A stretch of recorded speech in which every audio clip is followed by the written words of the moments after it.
आसा महला पहला पंच पदे मोह कुटुंब मोह सावकार। महाराज साहब सच्चे पातशाह गरीब नवाज जी एक जगह बाहर उजाड़ च बियाबान च बैठे सन ते उत्थे एक आदमी मन्ने ते बैठा परमेश्वर नूं गालां दे रहा सी। महाराज साहब सच्चे पातशाह ने भाई बाले नूं भेज करके उन्हें बुलाया अपने पास कि जिमीदार मने तो उतर के आ गया पास आके नमस्कार करके बैठ गया। हजूर कहने लगे भाई तू की बोल रहा है अमृत वेले? कहने लगा जी रब नूं गालां कढना क्यों कि मेरे पुत्र सी सारे मार ले, मैं कला ही दुख भोगण नूं रह गया। इस तरह के वचन कीते मेरा कख नहीं रहा। महाराज साहब कहने लगे तेनू करतार पासों भाई 2000 रुपया दवा दिने तू अपने दोवें पैर दे दे आगे। कहता जी तुरू मैं कह देना। फिर महाराज कहते चंगा 4000 वाहिगुरू तो तेनू रुपया दवा दिने ते तेनू चारे दोवें हाथ दे जी खाऊं का दे नाल।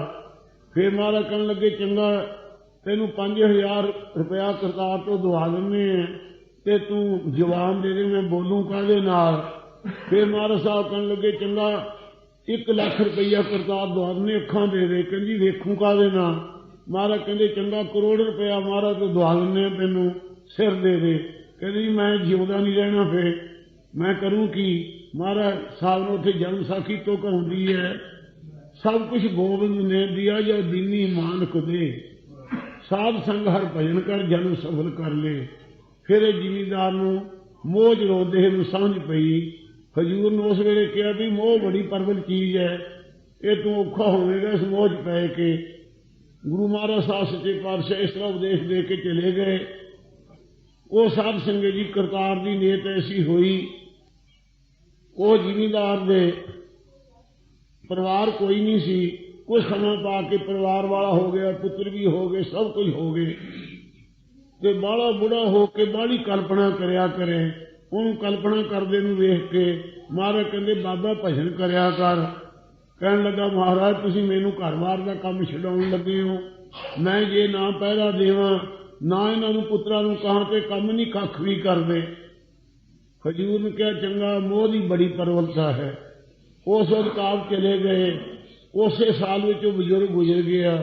गुजरन वेले साहब संगत जी का संकल्प एक बल्द कोई नरम सी घर का वो सुरत रही घर की गऊ का बच्चा होके जम पिया। जिस वे जम पिया तो जो बगन वाला हो गया दूए तीए साल महाराज फिर आए। उन्होंने लड़कियां महाराज की सेवा की प्यार किया। महाराज का थोड़ा बजुर्ग किथे है भाई? कहते महाराज उसे साल गुजर गया सी। महाराज ने वेख्या ये तो बैल बनया हुआ खड़ा है। खूते जो बैल आए महाराज की सुरत नूं जगा के क्या तेन मुक्त कर दिए। उस वेले आपका सिर हिलाया कहते 400 का मैं मर जूं तो 400 होर इन्हों खर्चना पऊ, इस करके महाराज मैं इत्थे ही चंगा है। सतगुरु साहब बड़े हसे। उस वेले साध संगत जी फिर गुरु साहब चले गए। चले जान तो महाराज निगाह च पै गया सी कल्याण करनी चाहते सी। दोबारा फिर आए ते कुत्ता बनया होया बग बन के बग के मर गया। कुत्ता बनया है रोटियां वालियां दे नाल आया। देख के क्या तेनू मुक्त कर दिए। हिलाया सिर कहन लगा मैं कन हिला के कहना महाराज ये मेरे नोहां ते पोत नोहां पोते पड़ोते सारे बेसंभाला। रात नूं कोई भी राखी नहीं करता, सारी रात कोठे ते मैं पहरा दिना नहीं तो चोर चकार लै जाना, मैं इत्थे ही चलना। फिर सतगुरु चले गए। सप बन के जिथे माया सी यदि उथे मरिया। उथे साध संगत जी सप बने नूं एक बारी कोई जिहड़ा औलाद चों आदमी सी पड़ोता जां उदों भी नीवें थां रोया ते माइयां बाहर गईयां सी। उस वेले साध संगत जी उतरिया लटैण विचों ते ओह मोह दे जागे तो उतरिया थल्ले ते सप दा बच्चे नाल की संबंध हुंदा है। उन्होंने लोगों ने वेख्या उदों भी लड़ नहीं गया किते मारता। मारन तो फिर साध संगत जी एक मिट्टी का जिथे पानी डुलदा सी जूठा उथे एक निक्का जिहा जीव बन के रहन लगा। सतगुरु साहब जी फिर फेरा पाया जी कल्याण करने वास्ते। उस वेले गुरु सच्चे पातशाह जदों आए ਤੇ ਉਸ ਵਕਤ ਗਰੀਬ ਨਵਾਜ ਜੀ ਨੂੰ ਘਰ ਹੀ ਲੈ ਆਏ ਪ੍ਰੇਮੀ। ਮਹਾਰਾਜ ਵੀ ਇਹਦੀ ਕਲਿਆਣ ਕਰਨੀ ਚਾਹੁੰਦੇ ਸੀ। ਘਰ 'ਚ ਆਏ ਤੇ ਇਹਨਾਂ ਨੇ ਸਤਿਗੁਰੂ ਮਹਾਰਾਜ ਸਾਹਿਬ ਦਾ ਸਤਿਕਾਰ ਕੀਤਾ। ਭਾਈ ਮਰਦਾਨਾ ਬੈਠਾ ਸੀ। ਮਰਦਾਨੇ ਨੂੰ ਕਿਹਾ, ਮਰਦਾਨਿਆ ਆਹ ਪਾਣੀ ਗੰਦੇ 'ਚ ਜਿਹੜਾ ਜੀ ਜਿਹਾ ਪਿਆ ਚੱਕ ਲਿਆ। ਮਰਦਾਨੇ ਨੇ ਸਕੋਚਿਆ, ਕਹਿੰਦੇ ਸੁੱਚਾ ਪਾਣੀ ਹੱਥ 'ਤੇ ਪਾ ਦਿਆਂਗੇ। ਇਹ ਬਚਨ ਮੰਨ ਕੇ ਮਰਦਾਨੇ ਨੂੰ ਚੱਕ ਕੇ ਮਹਾਰਾਜ ਨੂੰ ਦਿੱਤਾ। ਉਹਦੇ 'ਤੇ ਜਲ ਛਿੜਕਿਆ ਮਰਦਾਨੇ ਦੇ ਹੱਥੋਂ ਹੱਥ ਤੇ ਹੱਥ 'ਤੇ ਜੀ ਨੂੰ ਲੈ ਕੇ ਇਹਨੂੰ ਦੱਸ ਬਈ ਹੁਣ ਕੀ ਹਾਲ ਹੈ ਤੇਰਾ। ਮੋਹ ਦੇ ਮਾਰੇ ਨੂੰ ਕਿੰਨੇ ਜਨਮ ਤੈਂ ਧਾਰੇ ਹੈ, ਹੁਣ ਤੇਰੀ ਕਲਿਆਣ ਕਰ ਦਈਏ ਕਿ ਨਾ।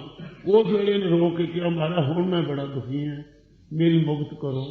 ਉਸ ਵਕਤ ਇਹ ਸ਼ਬਦ ਸਾਧ ਸੰਗਤ ਜੀ ਉਚਾਰਿਆ ਸੀ। ਤੇ ਉਹ ਐਸਾ ਪਵਿੱਤਰ ਸ਼ਬਦ ਹੈ ਜਿਸ ਨਾਲ ਉਹ ਕਈਆਂ ਜਨਮਾਂ 'ਚ ਫਿਰਦੇ ਭਟਕਦੇ ਵੀ ਮੁਕਤ ਕੀਤੀ ਹੈ। ਇਹ ਸਤਿਗੁਰੂ ਜੀ ਉਚਾਰਨ ਕਰਦੇ ਹਨ। ਆਸਾ ਮਹੱਲਾ ਪਹਿਲਾ ਪੰਚ ਪਦੇ, ਮੋਹ ਕੁਟੰਬ ਮੋਹ ਸਭ ਕਾਰ। ਪੰਜਾਂ ਪੌੜੀਆਂ ਵਾਲੇ ਸ਼ਬਦ ਹੇਠਾਂ ਨੂੰ ਕਹੇ ਹੈ। ਦੋ ਸ਼ਬਦ ਹੋਣਗੇ ਪੰਜਾਂ ਪੌੜੀਆਂ। ਮੋਹ ਕੁਟੰਬ ਮੋਹ ਸਭ ਕਾਰ। ਹਜ਼ੂਰ ਫਰਮਾਉਂਦੇ ਹਨ ਪੰਜਾਂ ਪਦਾਂ ਪੌੜੀਆਂ ਵਾਲੇ ਸ਼ਬਦ ਹੈ ਕਿ ਭਾਈ ਮੋਹ ਕੁਟੰਬ ਮੋਹ ਸਭ ਕਾਰ। ਜਿਹੜਾ ਕੁਟੰਬ ਇਸਤਰੀ ਤੋਂ ਵਧੇ ਹੋਏ ਪਰਿਵਾਰ ਦਾ ਮੋਹ ਹੈ, ਇਹ ਸਾਰਾ ਜਿਹੜਾ ਮੋਹ ਹੈ ਮਹਾਰਾਜ ਕਹਿੰਦੇ ਇਹਦੇ 'ਚ ਜੀਵ ਮੋਹੇ ਪਏ ਹੈ। ਇਹ ਸਾਰਾ ਮੋਹ ਹੈ ਕਿ ਕਾਲਸੀ ਹੈ ਸਾਰੀ। ਸਾਰਿਆਂ ਦੇ ਮੂੰਹ ਨੂੰ ਕਲੰਕ ਲੱਗਾ ਹੋਇਆ ਹੈ। ਇਹ ਕਾਲਸ ਲੱਗੀ ਹੋਈ ਹੈ। ਇਸ ਕਾਲਸ ਵਿੱਚ ਕਾਲੇ ਮੂੰਹ ਸਾਰਿਆਂ ਦੇ ਹੋ ਗਏ ਹੈ। ਇਹ ਹਿਰਦੇ ਕਾਲੇ ਹੋਏ ਹੈ ਮੋਹ ਦੇ ਮਾਰੇ ਹੋਇਆਂ ਦੇ। ਇਸ ਪ੍ਰਕਾਰ ਇਸ ਮੋਹ ਦੀ ਜਿੰਨੀ ਕਾਰ ਸਾਰੀ ਕਰਦਾ ਕੁਟੰਬ ਇਸਤਰੀ ਪੁੱਤਰ ਆਦਿਕਾਂ ਦੇ ਵਧਿਆਂ ਦੇ ਉਹਦੇ ਮੋਹ 'ਚ ਪਿਆ ਹੋਇਆ, ਇਹ ਸਭ ਕਾਲੇ ਮਨ ਹੋ ਗਏ। ਕਾਲਸ ਲਾ ਛੱਡੀ ਹੈ। ਮੋਹ ਤੁਮ ਤਜੋ ਸਗਲ ਵੇਕਾਰ। ਮੇਰੇ ਪਿਆਰਿਓ ਮੋਹ ਦੇ ਤਾਈਂ ਤੁਸੀਂ ਤਿਆਗ ਨਾ ਕਰੋ। ਇਹ ਸਾਰੇ ਖੋਟੀਆਂ ਕਾਰਾਂ ਨੂੰ ਪੈਦਾ ਕਰਨ ਵਾਲਾ ਹੈ। ਮੋਹ ਦਾ ਮਾਰਿਆ ਹੈ ਜੀਵ ਦੇ ਕਿੰਨੇ ਜਨਮ ਧਾਰਦਾ ਹੈ। ਮੋਹ ਅਰ ਭਰਮ ਤਜੋ ਤੁਮ ਵੀਰ। ਇਹ ਮੇਰੇ ਵੀਰ ਭਰਾਵੋ, ਜਿਹੜਾ ਮੋਹ ਹੈ ਤੁਹਾਡੇ ਸਰੀਰਾਂ ਦੇ ਅੰਦਰ ਅਤੇ ਜਿਹੜਾ ਭਰਮ ਹੈ ਤੁਹਾਨੂੰ ਵਾਹਿਗੁਰੂ ਦੇ ਸਰੂਪ ਵੱਲੋਂ, ਇਹ ਦੋਵੇਂ ਤਿਆਗ ਦਿਓ। ਤੁਸੀਂ ਤਾਂ ਵੀਰ ਬਹਾਦਰ ਬਣ ਜਾਓਗੇ। ਤਾਂ ਤੁਸੀਂ ਸਾਡੇ ਭਰਾ ਹੋ ਤੇ ਅਸੀਂ ਤੁਹਾਨੂੰ ਵੀਰ ਬਹਾਦਰ ਬਣਾ ਦਿਆਂਗੇ। ਵਕਾਰਾਂ ਤੋਂ ਫਤਿਹ ਪਾ ਲਓਗੇ। ਸਾਚ ਨਾਮ ਹਿਰਦੇ ਰਵੈ ਸਰੀਰ। ਫਿਰ ਤੁਹਾਡੇ ਹਿਰਦੇ 'ਚ ਭਾਈ ਸੱਚਾ ਪਰਮੇਸ਼ਰ ਦਾ ਨਾਮ ਵਸ ਜਾਏਗਾ ਅਤੇ ਸਰੀਰ 'ਚ ਵੀ ਰਚ ਜਾਏਗਾ। ਗੁਰਮੁਖ ਰੋਮ ਰੋਮ ਹਰ ਧਿਆਵੇ ਵੀ, ਤੇ ਹਿਰਦੇ 'ਚ ਵੀ ਪਰਮੇਸ਼ਰ ਦੇ ਨਾਮ ਦਾ ਉਚਾਰਨ ਹੋ ਜਾਏਗਾ ਹਰ ਵਕਤ। ਜੇ ਤੁਸੀਂ ਮੋਹ ਨੂੰ ਤੇ ਭਰਮ ਨੂੰ ਛੱਡ ਦਿਓ ਇਹ ਭਰਾਵੋ। ਰਹਾਉ ਸੱਚ ਨਾਮ ਜਾ ਨਵ ਨਿਧ ਪਾਈ। ਜਦੋਂ ਤੁਸੀਂ ਸੱਚੇ ਨਾਮ ਦਾ ਜਾਪ ਕਰੋਗੇ, ਫਿਰ ਜਦੋਂ ਜਾਂ ਸੱਚਾ ਗੁਰਾਂ ਤੋਂ ਨਾਮ ਪ੍ਰਾਪਤ ਕਰਨਾ, ਜਿਵੇਂ ਅੰਮ੍ਰਿਤ ਦੇ ਚੂਰੇ ਨਾਮ ਆਵਾ ਅੰਮ੍ਰਿਤ ਨਾਮ ਪ੍ਰਾਪਤ ਹੁੰਦਾ ਹੈ। ਇਹ ਜਦੋਂ ਤੁਸੀਂ ਨਵ ਦਾ ਭਗਤੀ ਸਰਵਣ ਸਿਮਰਨ ਕੀਰਤਨ ਪਾਪ ਸੇਵਾ ਅਰਚਾਨ ਦਾਸਾ ਸਖਪਨ ਬੰਦਨਾ ਸਰਬ ਨਿਵੇਦਨ ਜਾਨ, ਇਹ ਨਵੇਂ ਨਿਧੀਆਂ ਰੂਪ ਤੁਸੀਂ ਜਦੋਂ ਮਹਾਰਾਜ ਸੱਚੇ ਨਾਮ ਦੀ ਨੌ ਨਿਧੀਆਂ ਖਜ਼ਾਨੇ ਨੂੰ ਪਾ ਲਿਆ। ਰੋਵੈ ਪੂਤ ਨਾ ਕਲਪੈ ਮਾਈ। ਫੇਰ ਸਾਧ ਸੰਗਤ ਜੀ ਰੋਵੈ ਪੂਤ ਨਾ ਕਲਪੈ ਮਾਈ। ਜਿੰਨਾ ਚਿਰ ਪੁੱਤ ਰੋਂਦਾ ਰਹਿੰਦਾ ਉਹਨਾਂ ਚਿਰ ਮਾਂ ਨੂੰ ਕਲਪਨਾ ਕਰਨੀ ਪੈਂਦੀ ਹੈ। ਇਸੇ ਪ੍ਰਕਾਰ ਇਹ ਪੁੱਤਰ ਮਨ ਨਹੀਂ ਰੋਵੇਗਾ ਫਿਰ, ਤੇ ਨਾ ਕਲਪੇ ਮਾਈ। ਮਾਂ ਕੌਣ? ਬੁੱਧੀ ਨੂੰ ਕਲਪਨਾ ਨਹੀਂ ਕਰਨੀ ਵੀ ਆਹ ਪਦਾਰਥ ਖਾ ਕੇ ਵੇਖ ਲੈ, ਆਹ ਵੀ ਪਦਾਰਥ ਲੈ ਲੈ। ਇਹ ਬੁੱਧੀ ਨੂੰ ਕਲਪਨਾ ਨਹੀਂ ਕਰਨੀ ਪਊਗੀ ਮਾਂ ਨੂੰ। ਜਦੋਂ ਮਨ ਰੂਪੀ ਪੁੱਤਰ ਰੋਵੂਗਾ ਨਹੀਂ, ਰੋਣ ਤੋਂ ਹਟ ਗਿਆ।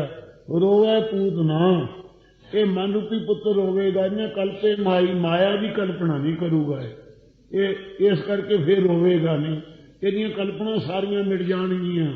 ਰੋਵੈ ਪੂਤ ਨਾ ਕਲਪੈ ਮਾਈ। ਸਾਧ ਸੰਗਤ ਜੀ ਇਸ ਪ੍ਰਕਾਰ ਰੋਵੈ ਪੂਤ ਨਾ, ਜਦੋਂ ਮਨ ਰੂਪੀ ਪੁੱਤਰ ਨਾ ਰੋਵੇਗਾ, ਉਸ ਵੇਲੇ ਮਾਂ ਕੌਣ ਹੈ? ਈਸ਼ਰ। ਉਹਨੂੰ ਵੀ ਕਲਪਨਾ ਜਗਤ ਦੀ ਨਹੀਂ ਕਰਨੀ ਪਊਗੀ। ਇਹ ਮਨ ਨੂੰ ਬਣਾਉਣ ਵਾਸਤੇ ਜਲਤ ਰਚਦਾ ਹੈ। ਇਸੇ ਪ੍ਰਕਾਰ ਰੋਵੈ ਪੂਤ ਨੇ ਕਲਪੈ ਮਾਈ। ਕਹਿੰਦੇ ਰੋਵੈ ਪੂਤ ਨਾ, ਜਦੋਂ ਮਨ ਵਿਚਾਰ ਵਾਲਾ ਬਣ ਗਿਆ ਫਿਰ ਰੋਵੇਗਾ ਨਹੀਂ। ਨਾ ਕਲਪੈ ਮਾਈ, ਮਾਇਆ ਦੀ ਕਲਪਨਾ ਨਹੀਂ ਕਰੇਗਾ। ਰੋਵੈ ਪੂਤ ਨਾ, ਉਦੋਂ ਕਲਪਨਾ ਮਾਤਰ ਮਾਇਆ ਨੂੰ ਸਮਝ ਲਵੇਗਾ। ਫਿਰ ਇਹ ਕਲਪੀ ਹੋਈ ਈਸ਼ਰ ਦੀ ਹੈ। ਵਾਸਤੇ ਦੇ ਮਾਇਆ ਦਾ ਅਸਲੀ ਕੋਈ ਰੂਪ ਨਹੀਂ ਹੈ, ਸਰਜਰ ਦੁੱਖ ਰੂਪ ਹੈ। ਇਸ ਪ੍ਰਕਾਰ ਫਿਰ ਰੋਣਾ ਨਹੀਂ ਪਵੇਗਾ ਹਿਰਦੇ ਤਾਈਂ। ਏਤ ਮੋਹ ਡੂਬਾ ਇਹ ਸੰਸਾਰ। ਤੇ ਜਿਹੜਾ ਨੇਤਰਾਂ ਦਾ ਵਿਸ਼ਾ ਮੋਹ ਹੈ, ਇਹਦੇ ਚ ਸਾਰਾ ਸੰਸਾਰ ਹੀ ਡੁੱਬ ਰਿਹਾ ਹੈ। ਗੁਰਮੁਖ ਕੋਈ ਉਤਰੈ ਪਾਰ। ਕੋਈ ਕੋਈ ਗੁਰਮੁਖ ਹੈ ਜੋ ਅੰਮ੍ਰਿਤ ਨਾਮ ਦਾ ਸਿਮਰਨ ਕਰਕੇ ਸੰਸਾਰ ਸਮੁੰਦਰ ਤੋਂ ਪਾਰ ਉਤਰ ਸਕਦਾ ਹੈ। ਏਤ ਮੋਹ ਫਿਰ ਜੂਨੀ ਇਹ ਤੇ ਪਾਹੇ। ਦੇਹਾਂ ਆਦਿਕਾਂ ਦੇ ਮੋਹ ਕਰਕੇ ਹੀ, ਇਹ ਸਰੀਰਾਂ ਦੇ ਮੋਹ ਕਰਕੇ ਹੀ, ਇਹ ਜਿਹੜਾ ਸੰਸਾਰ ਦਾ ਦਿਸਰਿਆ ਵਿਸ਼ਾ ਹੈ, ਇਹਦੇ ਚ ਮੋਹ ਕਰਨੇ ਕਰਕੇ ਹੀ ਫਿਰ ਜੂਨਾਂ ਵਿੱਚ ਇਹ ਪਾਇਆ ਜਾਂਦਾ ਹੈ। ਮੋਹੇ ਲਾਗਾ ਜਮਪੁਰ ਇਹ ਜਾਹੇ। ਮੋਹਦੇ ਚ ਲੱਗਾ ਹੋਇਆ ਹੀ ਜਮਾਂ ਦੀ ਪੁਰੀ ਚ ਜਾਂਦਾ ਹੈ। ਗੁਰ ਦੀਖਿਆ ਲੈ ਜਪ ਤਪ ਕਮਾਹੇ। ਜੇ ਤਾਂ ਗੁਰੂ ਸਾਹਿਬ ਦੀ ਸਿੱਖਿਆ ਲੈ ਲਵੇ ਤੇ ਜਪ ਬਾਣੀ ਨਾਲ ਕਰ ਲਵੇ, ਤਬ ਸਰੀਰ ਨਾਲ ਸੇਵਾ ਕਮਾ ਲਵੇ। ਨਾ ਮੋਹ ਟੂਟੈ ਨਾ ਥਾਏ ਪਾਹੇ। ਜੇ ਫਿਰ ਇਹ ਨਾਮ ਪੁਰਖ ਦਾ ਮੋਹ ਟੁੱਟ ਜਾਵੇ, ਫਿਰ ਨਹੀਂ ਇਹ ਥਾਂ ਪਾ ਸਕਦਾ, ਜ਼ਰੂਰ ਸਰੂਪ ਦੀ ਥਾਂ ਪਾ ਲੈਂਦਾ। ਜੇ ਨਾਮ ਪੁਰਸ਼ ਦਾ ਮੋਹ ਟੁੱਟ ਜੇ ਨਾ ਇਹਦੇ ਅੰਦਰੋਂ, ਫਿਰ ਨਹੀਂ ਥਾਂ ਪਾਉਂਦਾ ਇਹ ਨਰਕਾਂ ਦਾ, ਅਤੇ ਨਹੀਂ ਇਹ ਥਾਂ ਪਾਉਂਦਾ ਜੂਨਾਂ ਦਾ, ਇਹ ਮੁਕਤ ਹੋ ਜਾਂਦਾ। ਤੇ ਜਿੰਨਾ ਚਿਰ ਨਾ ਮੋਹ ਟੁੱਟਾ, ਜਿੰਨਾ ਚਿਰ ਮੋਹ ਨਹੀਂ ਇਹਦੇ ਅੰਦਰ, ਤਾਂ ਗੁਰੂ ਸਾਹਿਬ ਦੀ ਸਿੱਖਿਆ ਲੈ ਲੈਂਦਾ। ਜਦ ਤੱਕ ਭਾਵੇਂ ਕਮਾ ਕੇ ਵੇਖਦਾ ਹੈ, ਪਰ ਧਾਰਨਾ ਨਹੀਂ ਕਰਦਾ ਦਿਲ ਚ। ਜੇ ਨਾ ਮੋਹ ਟੂਟੈ ਨਾ ਥਾਏ ਜਿੰਨਾ ਪਾਹੇ। ਚਿਰ ਮੋਹ ਨਹੀਂ ਟੁੱਟਦਾ, ਉਹਨੇ ਚਿਰ ਸਰੂਪ ਰੂਪੀ ਥਾਂ ਨਹੀਂ ਪਾ ਸਕਦਾ। ਜੂਨਾਂ ਵਿੱਚ ਹੀ ਆਉਂਦਾ ਰਹਿੰਦਾ, ਭਟਕਦਾ ਫਿਰਦਾ ਰਹਿੰਦਾ, ਮੁਕਤ ਨਹੀਂ ਹੋ ਸਕਦਾ। ਮੋਹ ਟੁੱਟੇ ਤਾਂ ਗੁਰੂ ਸਾਹਿਬ ਦੀ ਕਮਾਈ ਕੀਤੀ, ਜਦ ਤੱਕ ਕਮਾਵੇ ਨਾ। ਜੇ ਮੋਹ ਹੈ ਜੇ ਤਾਂ ਕਮਾਈ ਇਹਦੀ ਕਾਹਦੀ ਹੈ।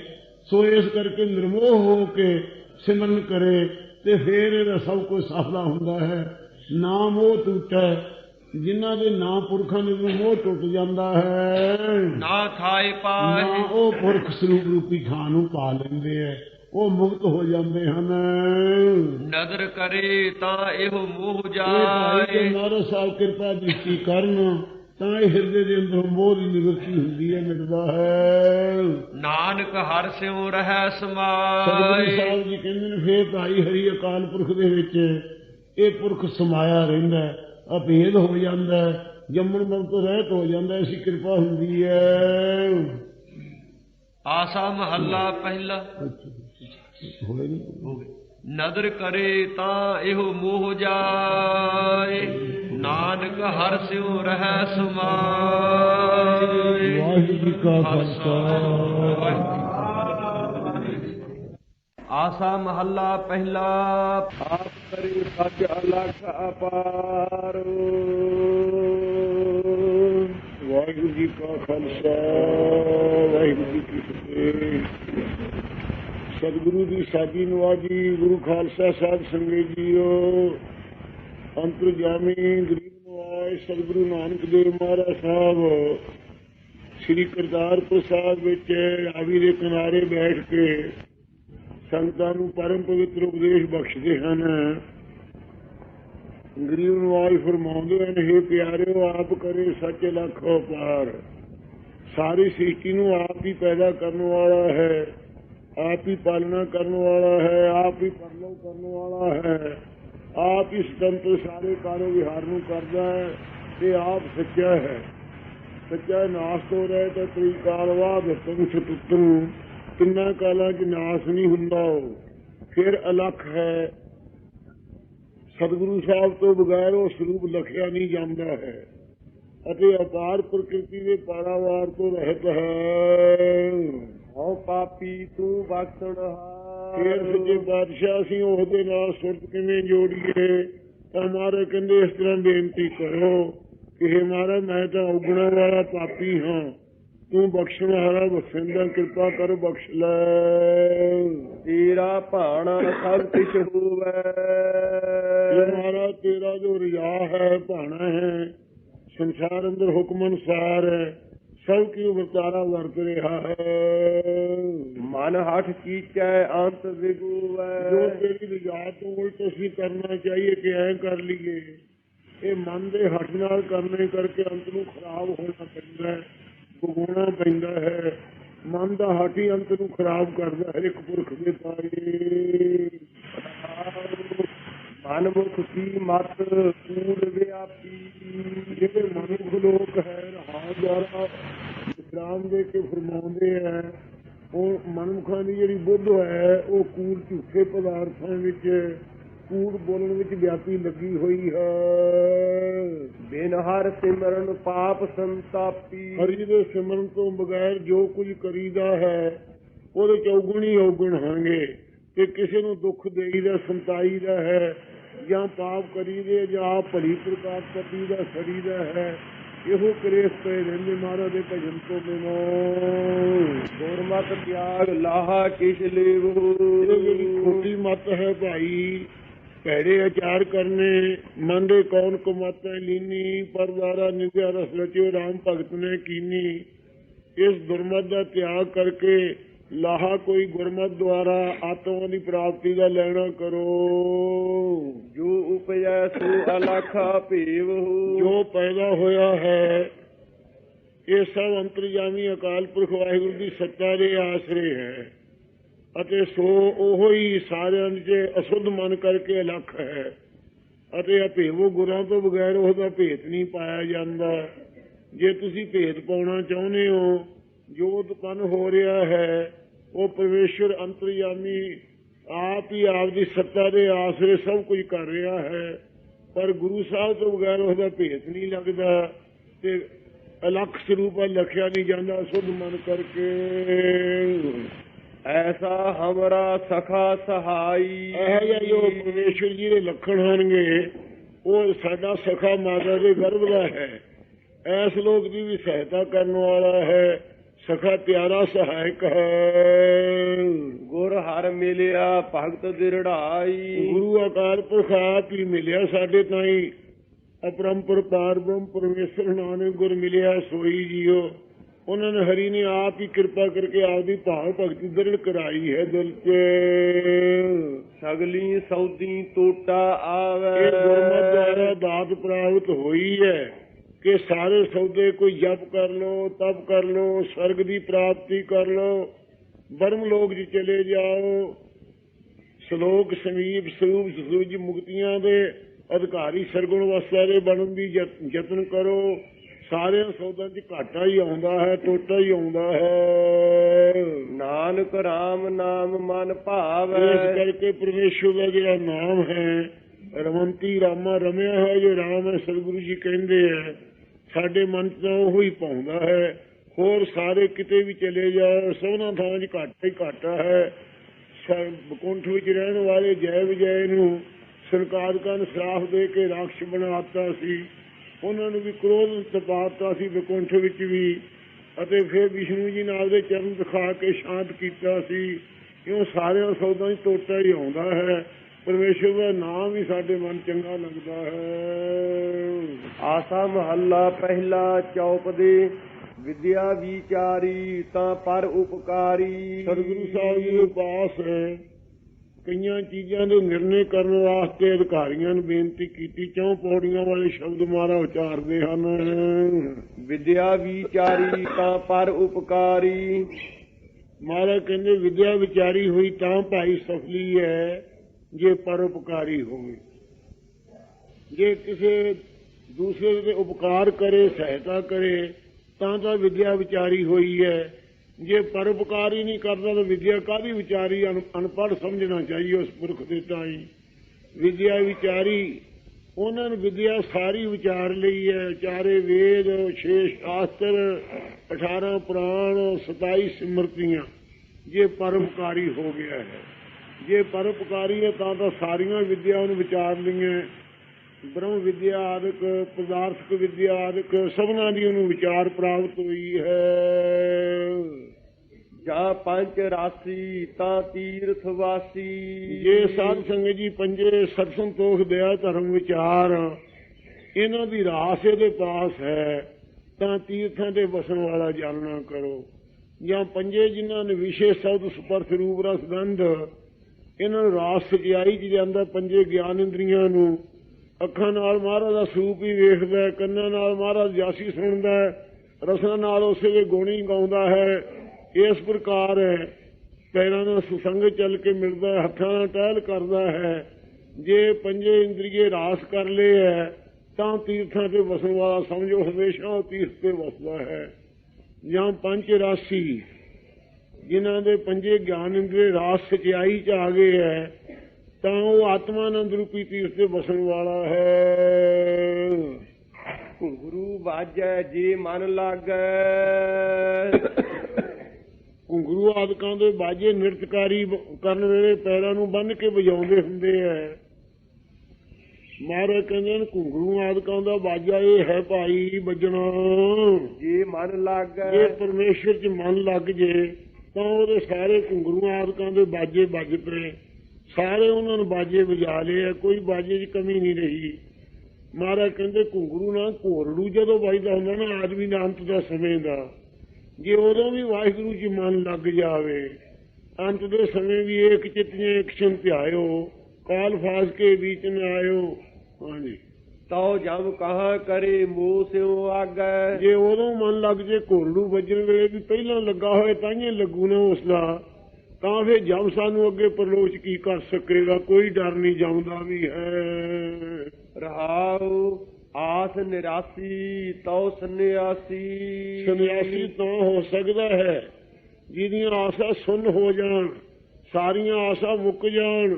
ਜੇ ਆਸਾ ਦੁਨੀਆ ਤੋਂ ਨਿਰਾਸੀ ਚਿੱਤ ਦੀ ਬਿਰਤੀ ਹੈ ਤਾਂ ਸੰਨਿਆਸੀ ਹੈ। ਜੇ ਦੁਨੀਆ ਦੀ ਆਸਾ ਬਾਹਲੀ ਬਣੀ ਹੋਈ ਹੈ ਤਾਂ ਸੰਨਿਆਸੀ ਨਹੀਂ ਹੈ। ਜਾਂ ਜਤ ਜੋਗੀ ਤਾਂ ਕਾਇਆ ਭੋਗੀ। ਜੇ ਜਤ ਸਤ ਰੱਖਦਾ ਤਾਂ ਜੋਗੀ ਹੈ। ਜਤ ਤੋਂ ਬਿਨਾਂ ਜੋਗ ਕੀ ਹੈ? ਬ੍ਰਹਮਚਰਜ ਤੋਂ ਬਗੈਰ ਚਿੱਤ ਦੀ ਬਿਰਤੀ ਇਕਾਗਰ ਨਹੀਂ ਹੁੰਦੀ। ਜਿਹਦੀ ਦੇਹ ਦੇ ਅੰਦਰ ਬਾਹਲੀ ਮੈਲ ਦੋਸ਼ ਹੋਵੇ ਉਹ ਬੁਝਿਆ ਜਿਹਾ ਚਿੱਤ ਉਹਦਾ ਰਹਿੰਦਾ ਹੈ ਤੇ ਸਮਝ ਨਹੀਂ ਉਹਨੂੰ ਕੋਈ ਹੁੰਦੀ ਕਿਸੇ ਪ੍ਰਕਾਰ ਦੀ। ਇਉਂ ਠੱਠਾ ਜਿਹਾ ਚਿੱਤ ਰਹਿੰਦਾ ਹੈ। ਜਿਹਦੇ ਅੰਦਰ ਖੂਨ ਜ਼ਿਆਦੇ ਹੋਵੇ ਉਹ ਚੰਚਲ ਵਾਲਾ ਰਹਿੰਦਾ ਹੈ।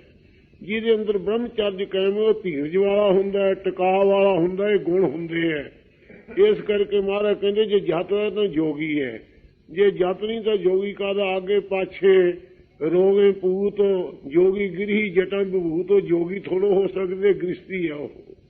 ਇਸੇ ਪ੍ਰਕਾਰ ਫਰਮਾਉਂਦੇ ਹਨ ਜਾਂ ਜਤ ਜੋਗੀ ਤਾਂ ਕਾਇਆ ਭੋਗੀ। ਜੇ ਜਦ ਬ੍ਰਹਮਚਰਜ ਹੈ ਤਾਂ ਜੋਗੀ ਹੈ, ਪਰਮੇਸ਼ਰ ਜੁੜਿਆ ਹੋਇਆ ਸਮਝਣਾ ਚਾਹੀਦਾ ਹੈ। ਤਾਂ ਕਾਇਆ ਭੋਗੀ। ਤੇ ਜੇ ਜਤ ਹੈ ਨਹੀਂ ਤਾਂ ਉਹਦੀ ਕਾਇਆ ਭੋਗੀਆਂ ਦੀ ਗ੍ਰਸਤੀਆਂ ਦੀ ਨਹੀਂ ਆਈ ਹੈ। ਉਹ ਭੋਗਾਂ 'ਚ ਫਸਿਆ ਹੋਇਆ ਹੈ। ਹਰ ਵਕਤ ਕਾਇਆ ਉਹਨਾਂ ਦੇ ਭੋਗਾਂ ਨੂੰ ਖਾ ਲਈ ਹੈ। ਭਰਤਰੀ ਜੀ ਨੇ ਕਿਹਾ ਭੁਗਤਾ ਜਾਨ ਭੋਗ ਮੈਂ ਭੋਗੇ, ਉਲਟਾ ਭੋਗਣ ਭੋਗਿਓ ਮੋਹੇ। ਕਹਿੰਦੇ ਮੈਂ ਭੋਗਣ ਵਾਲਾ ਜਾਣ ਕੇ ਭੋਗਾਂ ਨੂੰ ਭੋਗਿਆ ਹੈ, ਪਰ ਮੈਨੂੰ ਇਸ ਗੱਲ ਦਾ ਪਤਾ ਨਹੀਂ ਲੱਗਾ ਕਿ ਭੋਗਾਂ ਨੇ ਮੈਨੂੰ ਅੰਤ ਨੂੰ ਉਲਟਲਾ ਭੋਗ ਲਿਆ। ਮਹਾਰਾਜ ਕਹਿੰਦੇ ਆਪ ਹੀ ਨੇ ਭੋਗ ਭੋਗ ਕੇ ਭਸਮਣ ਭੋਗ ਸੁਧਾਇਆ। ਆਪਣੇ ਆਪ ਦਾ ਹੀ ਭੋਗ ਪਾ ਜਾਂਦਾ। ਕਹਿੰਦਾ ਮੈਂ ਭੋਗਾਂ ਨੂੰ ਭੋਗਦਾ, ਅੰਤ ਨੂੰ ਭਸਮ ਦਾ ਮੜਾ ਹੋ ਜਾਂਦਾ, ਜੀਵ ਆਤਮਾ ਤੁਰ ਜਾਂਦਾ। ਇਹ ਹਾਲਤ ਹੁੰਦੀ ਹੈ। ਤਾਂ ਕਾਇਆ ਭੋਗੀ, ਤਾਂ ਕਾਇਆ ਦੇ ਅੰਦਰ ਦੁਨੀਆ ਦੇ ਸੁਖਾਂ ਦੇ ਭੋਗਣ ਵਾਲਾ ਇਹ ਜੇ ਜਤ ਨਹੀਂ ਹੈ। ਤੇ ਕਾਇਆ ਭੋਗੀ ਤਾਂ ਕਾਇਆ ਬੁੱਧੀ ਦੇ ਅੰਦਰ ਉਹ ਬ੍ਰਹਮਾਨੰਦ ਦੇ ਤਾਂ ਹੀ ਭੋਗਦਾ ਹੈ ਜੇ ਜਦ ਹੈ ਯੋਗ ਜੁੜਿਆ ਹੋਇਆ ਪ੍ਰਵੇਸ਼ ਚਿੱਤ। ਦਇਆ ਦਿਗੰਬਰ ਦੇਹ ਵਿਚਾਰੀ। ਜੋਗੀ ਤਾਂ ਕਾਇਆ ਭੋਗੀ। ਜੇ ਜਤ ਆਦਿਕ ਕਾਇਮ ਹਨ, ਏਕਾ ਨਾਰੀ ਜਤੀ ਹੋਏ ਪਰ ਨਾਰੀ ਧੀ ਭੈਣ ਵਖਾਣੇ। ਸੋ ਇਸ ਪ੍ਰਕਾਰ ਦਾ ਤਾਂ ਜੋਗੀ ਹੈ। ਤੇ ਤਾਂ ਕਾਇਆ ਭੋਗੀ, ਤਾਂ ਕਾਇਆ ਦੇ ਅੰਦਰ ਉਹ ਜੋਗਾਨੰਦ ਦੇ ਤਾਂ ਹੀ ਬ੍ਰਹਮਾਨੰਦ ਤਾਂ ਹੀ ਫਿਰ ਭੋਗੇਗਾ, ਮਾਣੇਗਾ ਬੁੱਧੀ ਦੇ ਅੰਦਰ। ਦਇਆ ਦਿਗੰਬਰ ਦੇਹ ਵਿਚਾਰੀ। ਦਇਆ ਦੇਹ ਦੇ ਅੰਦਰ ਜਿਨ੍ਹਾਂ ਨੇ ਵਿਚਾਰਨ ਕੀਤੀ ਹੈ ਉਹਦੀ ਦਿਗੰਬਰ ਦੇਹ ਹੈ। ਦਿਗੰਬਰ ਦਸੋ ਦਿਸ਼ਾ ਦਾ ਜਿਹੜਾ ਵਸਤਰ ਪਹਿਰੇ, ਕੋਈ ਚੀਜ਼ ਨਾਲ ਫਲੰਗਾ ਹੋਵੇ ਉਹਨੂੰ ਦਿਗੰਬਰ ਕਹਿੰਦੇ ਹੈ। ਦਿਗ ਨਾਮ ਦਸੋ ਦਿਸ਼ਾ ਦੇ ਅੰਦਰ ਵਸਤਰ ਪਹਿਰਨ ਵਾਲਾ ਜਿਹੜਾ ਹੋਵੇ। ਮਹਾਰਾਜ ਕਹਿੰਦੇ ਨੇ ਜੇ ਤਾਂ ਪਰਮੇਸ਼ਰ ਦੀ ਵਿਚਾਰ ਹਿਰਦੇ ਵਿੱਚ ਆਈ ਹੋਈ ਹੈ ਤੇ ਵਿਚਾਰ ਕਰਕੇ ਦਇਆ ਕਰਦਾ ਹਰੇਕ ਜੀਆਂ ਦੇ ਉੱਤੇ, ਤਾਂ ਉਹਦੀ ਦਿਗੰਬਰ ਦੀ ਦੇਹ ਸਮਝਣੀ ਚਾਹੀਦੀ ਹੈ। ਨਹੀਂ ਤਾਂ ਸਾਧ ਸੰਗਤ ਜੀ ਦੇਹ ਵਿੱਚ ਹੀ ਫਸਿਆ ਹੋਇਆ ਹੈ। ਕਿਆ ਨਾਂਗੇ ਕਿਆ ਬਾਧੇ ਚਾਮ, ਜਬ ਨਹੀਂ ਚੀਨਸ ਆਤਮ ਰਾਮ। ਸੋ ਦਇਆ ਦਾ ਵਿਚਾਰ ਕਰਨਾ ਦੇਹ ਦੇ ਅੰਦਰ ਹੈ। ਇਹੋ ਦਿਗੰਬਰ ਦਸੋ ਦਿਸ਼ਾ ਦੇ ਵਸਤਰ ਪਹਿਰਨੇ ਹੈ। ਦਇਆ ਆਦਿਕ ਸੁਭਾਅ ਜਿਹੜੇ ਹਨ, ਜਿਵੇਂ 18,000 ਲੜਕੀਆਂ ਸਿੰਘਾਂ ਨੇ, 7 ਦਿਨਾਂ ਦੇ ਭੁੱਖਿਆਂ ਨੇ, ਬੱਲੋ ਕੇ ਹੈਡ ਤੋਂ ਛੁਡਾ ਕੇ ਲਿਆਂਦੀਆਂ ਸਨ, ਫੇਰ ਪ੍ਰਸ਼ਾਦਾ ਛਕਿਆ ਸੀ। ਇਸ ਤਰ੍ਹਾਂ ਦੀ ਜਿਹੜੀ ਦਇਆ ਦੀ ਵਿਚਾਰ ਕਰਨੀ ਹੈ ਦੇਹ 'ਚ, ਇਹੋ ਹੀ ਭਾਈ ਬਸਤਰ ਦਸੂਸਾ ਦੇ ਪੈਰ ਨੇ ਸਫਲੇ ਹੈ। ਆਪ ਮਰੈ ਅਵਰਾ ਨਹਿ ਮਾਰੀ। ਆਪ ਭਾਈ ਜੀਵਤ ਭਾਵ ਤੋਂ ਮਰਨਾ ਕਰੇ, ਅਵਰਾ ਨਾ ਮਾਰੀ, ਹੋਰ ਕਿਸੇ ਨੂੰ ਦੋਸ਼ ਰੋਪਣ ਰੂਪ ਮਾਰਨਾ ਨਾ ਕਰੇ। ਆਪਣੇ ਆਪ ਦੀ ਜਿਹੜੀ ਹੰਗਤਾ ਇਹਦੇ ਵੱਲੋਂ ਮਰੇ। ਅਵਰਾ ਨਾ ਮਾਰੀ, ਹੋਰਨਾਂ ਨੂੰ ਕਿਸੇ ਨੂੰ ਮਾਰਨ ਵਾਸਤੇ, ਕਿਸੇ ਨੂੰ ਦੁੱਖ ਦੇਣ ਵਾਸਤੇ ਕਦੇ ਕਾਇਮ ਨਾ ਹੋਵੇ, ਤਿਆਰ ਨਾ ਹੋਵੇ। ਉਹ ਜੀਵਤ ਭਾਵ ਤੋਂ ਮਰਿਆ ਹੈ, ਸਮਝਣਾ ਚਾਹੀਦਾ ਹੈ। ਆਪ ਮਰੇ ਅਵਰਾਨਾ ਮਾਰੀ, ਆਪ ਵੀ ਜੀਵਤ ਆਪ ਤੋਂ ਭਾਵ ਤੋਂ ਮਰੇ, ਅਵਰਾਨਾ ਹੋਰਨਾਂ ਦੀ ਹੰਗਤਾਂ ਨੂੰ ਵੀ ਮਾਰ ਦੇਵੇ। ਏਕ ਤੂੰ ਹੋਰ ਵੇਸ ਬਹੁ ਤੇਰੇ। ਆਪ ਮਰੇ ਅਵਰਾਨਾ ਮਾਰੀ, ਆਪ ਜੀਵਤ ਭਾਵ ਤੋਂ ਮਰ ਜਾਵੇ, ਅਵਰ ਹੋਰਨਾਂ ਨੂੰ ਮਾਰਨ ਦਾ ਜ਼ਿੰਮੇਵਾਰ ਨਾ ਬਣਿਆ ਰਹੇ। ਆਪੇ ਪਰਮੇਸ਼ਰ ਨੂੰ ਬਖਸ਼ਿਸ਼ ਕਰੇਗਾ, ਉਹਨਾਂ ਦੀ ਹੰਗਤਾਂ ਮਹਾਰਾਜ ਸਾਹਿਬ ਆਪੇ ਮਾਰ ਦੇਵੇਗਾ। ਇਹ ਨਿਸ਼ਚਾ ਰੱਖੇ ਹਿਰਦੇ 'ਚ, ਕਿਉਂ ਜ਼ਿੰਮੇਵਾਰ ਬਣ ਕੇ ਮੈਂ ਹੋਰਨਾਂ ਦੀ ਹਉਮੈ ਮਾਰਦਾ, ਇਸ ਹੰਕਾਰ 'ਚ ਹੀ ਨਾ ਫਸਿਆ ਰਹੇ। ਆਪ ਜੀਵਤ ਭਾਵ ਤੋਂ ਮਰ ਜਾਵੇ, ਅਵਰਾ ਨਾ ਮਾਰੀ, ਹੋਰਨਾਂ ਨੂੰ ਕਿਸੇ ਨੂੰ ਮਾਰਨਾ, ਮੈਂ ਇਹਦੀ ਹੰਗਤਾਂ ਮਾਰ ਦਿਆਂ, ਮੈਂ ਇਹਦੀ ਮਮਤਾ ਮਾਰ ਦਿਆਂ, ਇਸ ਜ਼ਿੰਮੇਵਾਰੀ 'ਚ ਨਾ ਫਸਿਆ ਰਹੇ। ਏਕ ਤੂੰ ਹੋਰ ਵੇਸ ਬਹੁ ਤੇਰੇ। ਇਹ ਪਰਮੇਸ਼ਰ ਇੱਕੋ ਹੀ ਤੂੰ ਹੈ ਸਾਰਿਆਂ ਦੇ ਵਿੱਚ, ਅਦਵੈਤ ਰੂਪ। ਬਾਕੀ ਜੋ ਸਰਗੁਣ ਆਦਿਕਾਂ ਦੇ ਵਿੱਚ ਕਦੇ ਕੋਈ ਰੂਪ ਧਾਰ ਲੈਂਦਾ, ਕਦੇ ਕੋਈ, ਉਹ ਸਾਰੇ ਵੇਸ ਹੈ, ਲਿਵਾਸ ਧਾਰੇ ਹੋਏ ਮਾਇਆ ਕਰਕੇ ਤੇਰੇ ਬਹੁਤੇ। ਨਾਨਕ ਜਾਣੈ ਚੋਜ ਨਾ ਤੇਰੇ। ਇਹ ਪਰਮੇਸ਼ਰ ਤੇਰੇ ਜਿਹੜੇ ਚੋਜ ਕੌਤਕ ਹੈ, ਉਹਨਾਂ ਨੂੰ ਜਾਣਿਆ ਨਹੀਂ ਜਾਂਦਾ। ਕਿੰਨੇ ਕ ਬਿਆੰਤੀ ਕੌਤਕ ਹਨ ਸੱਚੇ ਪਾਤਸ਼ਾਹ। ਕਿਉਂ ਮਹਾਰਾਜ ਤੇਰੇ ਚੋਜਨ ਜਾਣਾ, ਨਾਨਕ ਜਾਣਾ ਚੋਜਨ ਤੇਰੇ। ਇਹ ਤੇਰੇ ਚੋਜਾਂ ਨੂੰ ਅਸੀਂ ਜਾਣਦੇ ਹਾਂ। ਇਸ ਪ੍ਰਕਾਰ ਇਹ ਗਿਆਨ ਦ੍ਰਿਸ਼ਟੀ ਨਾਲ ਬਚਨ ਹੈ, ਪਰ ਨਿਮਰਤਾ ਨਾਲ ਇਹ ਕਿ ਮਹਾਰਾਜ ਆਪਦੇ ਕੌਤਕ ਜਾਣੇ ਨਹੀਂ ਜਾਂਦੇ, ਬਿਆੰਤ ਹੈ। ਆਸਾ ਮਹੱਲਾ ਪਹਿਲਾ। ਏਕ ਨਾ ਭਰੀਆ ਗੁਣ ਕਰ ਧੂਵਾ। ਪਰਮੇਸ਼ਰ ਦੇ ਪਾਸ ਬੇਨਤੀ ਕਰਨੀ ਹੈ, ਹੇ ਮਹਾਰਾਜ ਮੈਂ ਇੱਕ ਔਗਣਾ ਕਰਕੇ ਮੇਰੀ ਦੇਹ ਨਹੀਂ ਭਰੀ ਹੋਈ ਹੈ, ਵੀ ਮੈਂ ਇੱਕ ਅੱਧਾ ਕੋਈ ਗੁਣ ਧਾਰਨ ਕਰਕੇ ਇਹਨੂੰ ਧੋ ਲਵਾਂ। ਬਹੁਤੇ ਔਗਣਾ ਨਾਲ ਜੇਤਾ ਸਮੁੰਦ ਸਾਗਰ ਨੀਰ ਭਰਿਆ, ਤੇਤੇ ਔਗਣ ਹਮਾਰੇ। ਦਇਆ ਕਰੋ ਕਸ਼ਮੇਰ ਪਾਵੋ ਡੁੱਬਦੇ ਪੱਥਰ ਤਾਰੇ। ਇੱਕ ਔਗਣ ਨਾਲ ਤੈਨੂੰ ਮਾਰਾ ਅਸੀਂ ਭਰੇ ਹੋਏ, ਵੀ ਕੋਈ ਇੱਕ ਅੱਧਾ ਗੁਣ ਧਾਰਨ ਕਰਕੇ ਧੋ ਲਈਏ। ਮੇਰੇ ਤਾਂ ਬਿਆੰਤੀ ਔਗਣ ਹਨ। ਮੇਰਾ ਸਹੁ ਜਾਗੈ ਹਉ ਨਿਸ ਭਰ ਸੂਵਾ। ਮੇਰਾ ਪਤੀ ਅਕਾਲ ਪੁਰਖ ਸਦਾ ਜਾਗਦਾ ਦਿਓ ਹੈ, ਅਤੇ ਮੈਂ ਨਿਸ ਅਵਿਦਿਆ ਰੂਪੀ ਰਾਤ ਦੇ ਵਿੱਚ ਆਪਣੇ ਮਨਬੁੱਧ ਰੂਪੀ ਅੱਖਾਂ 'ਚ ਨੀਂਦ ਭਰ ਕੇ ਸੁੱਤੀ ਰਹਾਂ। ਇਹ ਕੋਈ ਮੈਨੂੰ ਲਾਇਕ ਥੋੜੋ ਹੈ ਕਿ ਜਿਹਦਾ ਪਤੀ ਇਸਤਰੀ ਦਾ ਜਾਗਦਾ ਹੋਵੇ ਤੇ ਰਾਣੀ ਉਸ ਦੀ ਸੁੱਤੀ ਰਵੇ, ਸੇਜਾ ਤੇ ਆ ਕੇ ਰਾਜੇ ਦੀ ਸੇਵਾ 'ਚ ਨਾ ਹਾਜ਼ਰ ਹੋਵੇ। ਉਹਨੂੰ ਕੀ ਲਾਭ ਹੈ ਰਾਜੇ ਦੇ ਪਾਸ ਆਉਣ ਦਾ। ਇਸੇ ਪ੍ਰਕਾਰ ਸਾਡੀ ਜਿਹੜੀ ਬੁੱਧ ਪਟਰਾਣੀ ਕਹਾਉਂਦੀ ਹੈ, ਇਹ ਹਰ ਵਕਤ ਪਦਾਰਥਾਂ ਦੇ ਵਿੱਚ ਲੱਗੀ ਹੋਈ ਮਹਾਰਾਜ ਦੇ ਵੱਲੋਂ ਹਟ ਕਰਕੇ ਪਦਾਰਥਾਂ ਦੇ ਮੋਹ 'ਚ ਹੀ ਸੁੱਤੀ ਰਵੇ ਸਾਰੀ ਅਵਸਥਾ ਰੂਪੀ ਰਾਤ ਵਿੱਚ, ਤੇ ਵਾਹਿਗੁਰੂ ਸਦਾ ਜਾਗਦਾ ਦੇਵ ਹੈ, ਤਾਂ ਇਹਨੂੰ ਕੀ ਲਾਭ ਹੈ। ਇਹ ਸਾਰੇ ਔਗਣੇ ਦੇ ਵਿੱਚ ਇਸ ਕਰਕੇ ਹਨ। ਇਉਂ ਕਿਉਂ ਕੰਤ ਪਿਆਰੀ ਹੋਵਾ। ਇਸ ਪ੍ਰਕਾਰ ਹੈ ਸਖੀ, ਕਿਸ ਪ੍ਰਕਾਰ ਕੰਠਪਤੀ ਅਕਾਲ ਪੁਰਖ ਨੂੰ ਮੈਂ ਪਿਆਰੀ ਹੋ ਸਕਦੀ ਹਾਂ। ਸਹੁ ਜਾਗੈ ਹਉ ਨਿਸ ਭਰ ਸੂਵਾ। ਪਰਮੇਸ਼ਰ ਸਦਾ ਜਾਗਦਾ ਦਿਓ ਹੈ, ਕਿ ਮੈਂ ਵਿਦਿਆ ਰੂਪੀ ਰਾਤ ਵਿੱਚ ਮਨ ਬੁੱਧ ਰੂਪੀ ਨੇਤਰਾਂ 'ਚ ਪਦਾਰਥਾਂ ਦੀ ਇੱਛਾ ਰੂਪ ਭਰ ਕਰਕੇ ਸੁੱਤੀ ਰਹਾਂ। ਹਰ ਵਕਤ ਮਹਾਰਾਜ ਵੱਲੋਂ ਪਰਮਾਦਨ ਹੋ ਰਵਾਂ, ਇਹ ਯੋਗ ਨਹੀਂ ਹੈ ਮੈਨੂੰ। ਰਹਾਉ ਆਸ ਪਿਆਸੀ ਸੀਜੈ ਆਵਾ। ਹੁਣ ਜਿਗਿਆਸੂ ਪੁਰਖ ਦੀ ਅਵਸਥਾ ਕਸਮ ਕਰਦੇ ਹੈ, ਇਹ ਮਹਾਰਾਜ ਆਸਾ ਕਰਕੇ ਪਿਆਸੀ ਹੋ ਰਹੀ ਸਾਡੀ ਬਿਰਤੀ। ਅੰਤਾ ਕਰਨ ਰੂਪੀ ਸੇਜਾ ਵਿੱਚ ਹੀ ਆਉਨੇ ਅੰਤਰਮੁਖ ਸੁਣਿਆ ਹੈ ਕਿ ਇਹ ਸਿੰਘ ਅੰਤਰ ਜੋਤੀ ਪੁਰਖਾ, ਅੰਗ ਨੇਤ ਗੁਫਾ ਬ੍ਰਹਮ, ਹਿਰਦੇ ਕਮਲ ਮੈਂ ਹਰ ਕਾ ਵਾਸ। ਇਸ ਕਰਕੇ ਆਸਾ ਕਰਕੇ ਪਿਆਸੀ ਹੋ ਕੇ ਅੰਤਰਮੁਖ ਜਿਹੜੀ ਬਿਰਤੀ ਕਰਨੀ ਹੈ, ਸੇਜਾ ਤੇ ਆਉਣੀ ਹਾਂ।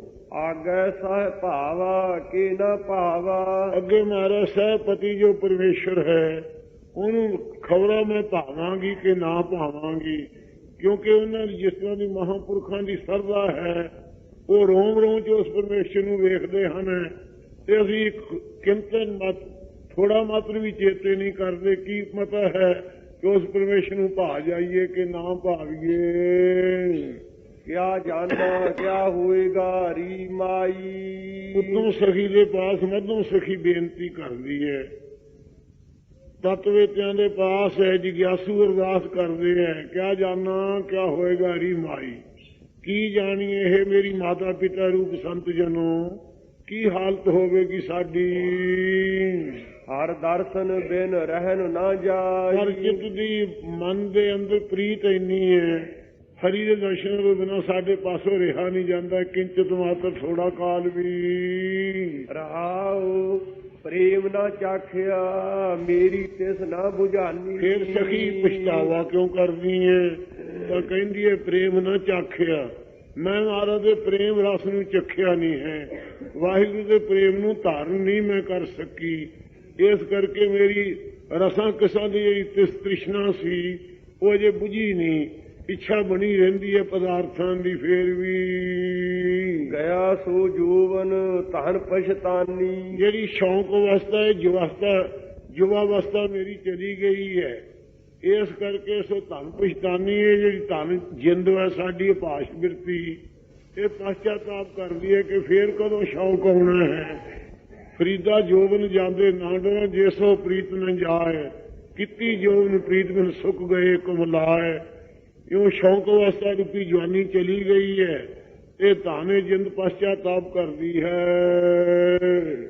ਅਜੈ ਸੋ ਜਾਗੋ ਆਸ ਪਿਆਸੀ। ਅਜੇ ਵੀ ਮਹਾਰਾਜ ਮੈਂ ਜਾਗਦੀ ਹਾਂ, ਮਹਾਰਾਜ ਦੇ ਦਰਸ਼ਨਾਂ ਦੀ ਆਸ ਦੀ ਪਿਆਸੀ ਤਿਹਾਈ ਹੋ ਕਰਕੇ ਆਸ ਲੱਗੀ, ਆਸਾ ਰੂਪੀ ਭੁੱਖ ਲੱਗੀ ਹੋਈ ਹੈ ਅਤੇ ਤ੍ਰਿਸ਼ਨਾ ਰੂਪੀ ਤੇਲ ਲੱਗੀ ਹੋਈ ਹੈ, ਪਿਆਸੀ ਹੋ ਰਹੀ ਹਾਂ ਮੈਂ। ਭਈ ਲੈ ਉਦਾਸੀ ਰਹੋ ਨਿਰਾਸੀ। ਭਈ ਲੈ ਉਦਾਸੀ, ਸਾਡੀ ਚਿੱਤ ਬੁੱਧੀ ਬਿਰਤੀ ਜਿਹੜੀ ਹੈ ਪਦਾਰਥਾਂ ਵੱਲੋਂ ਤਾਂ ਲੈਣ ਵੱਲੋਂ ਉਦਾਸ ਹੋ ਗਈ ਇਹ ਸਖੀ, ਪਰ ਅਜੇ ਵਾਹਿਗੁਰੂ ਦੀ ਪ੍ਰਾਪਤੀ ਨਾ ਹੋਣੇ ਕਰਕੇ ਰਹੋ ਨਿਰਾਸੀ। ਫੇਰ ਵੀ ਮੈਂ ਨਿਰਾਸੀ ਹੋ ਰਹੀ ਹਾਂ। ਰਹਾਉ ਹਉ ਮੈਂ ਖੋਏ ਕਰੇ। ਸੰਸਾਰ ਦੇ ਪਦਾਰਥਾਂ ਵੱਲੋਂ ਤਾਂ ਅਪਰਾਮ ਹੋ ਗਈ ਹੈ, ਪਰ ਮਹਾਰਾਜ ਦੀ ਨਾ ਪ੍ਰਾਪਤੀ ਕਰਕੇ ਨਿਰਾਸੀ ਹੋ ਰਹੀ ਹਾਂ। ਰਹਾਉ ਹਉ ਮੈਂ ਖੋਏ ਕਰੇ ਸੀਗਾਰ। ਉੱਤਰ ਦਿੰਦੇ ਹਨ ਸਤਿਗੁਰੂ ਸਾਹਿਬ ਜੀ, ਹੈ ਸਖੀ ਜਿਹੜੀ ਦੇਹ ਦੇ ਅੰਦਰ ਹੰਗਤਾ ਹੈ, ਗੁਣਾਂ ਦੀ ਹੰਗਤਾ ਹੈ, ਵਿਦਿਆ ਦੀ ਹੰਗਤਾ ਹੈ, ਰੂਪ ਦੀ ਹੰਗਤਾ ਹੈ, ਵਡਿਆਈ ਦੀ ਹੰਗਤਾ ਹੈ, ਪਦਾਰਥ ਦੀ ਹੰਗਤਾ ਹੈ, ਇਹ ਸਾਰੀ ਹਉਮੈ ਨੂੰ ਖੋਏ ਮਿਟਣਾ ਕਰੇ। ਅਤੇ ਇਹ ਜਿਹੜਾ ਹਉਮੈ ਦਾ ਮਿਟਣਾ ਹੈ ਹਿਰਦੇ ਚੋਂ, ਇਹ ਸ਼ਿੰਗਾਰ ਕਰਨਾ ਕਰੇ।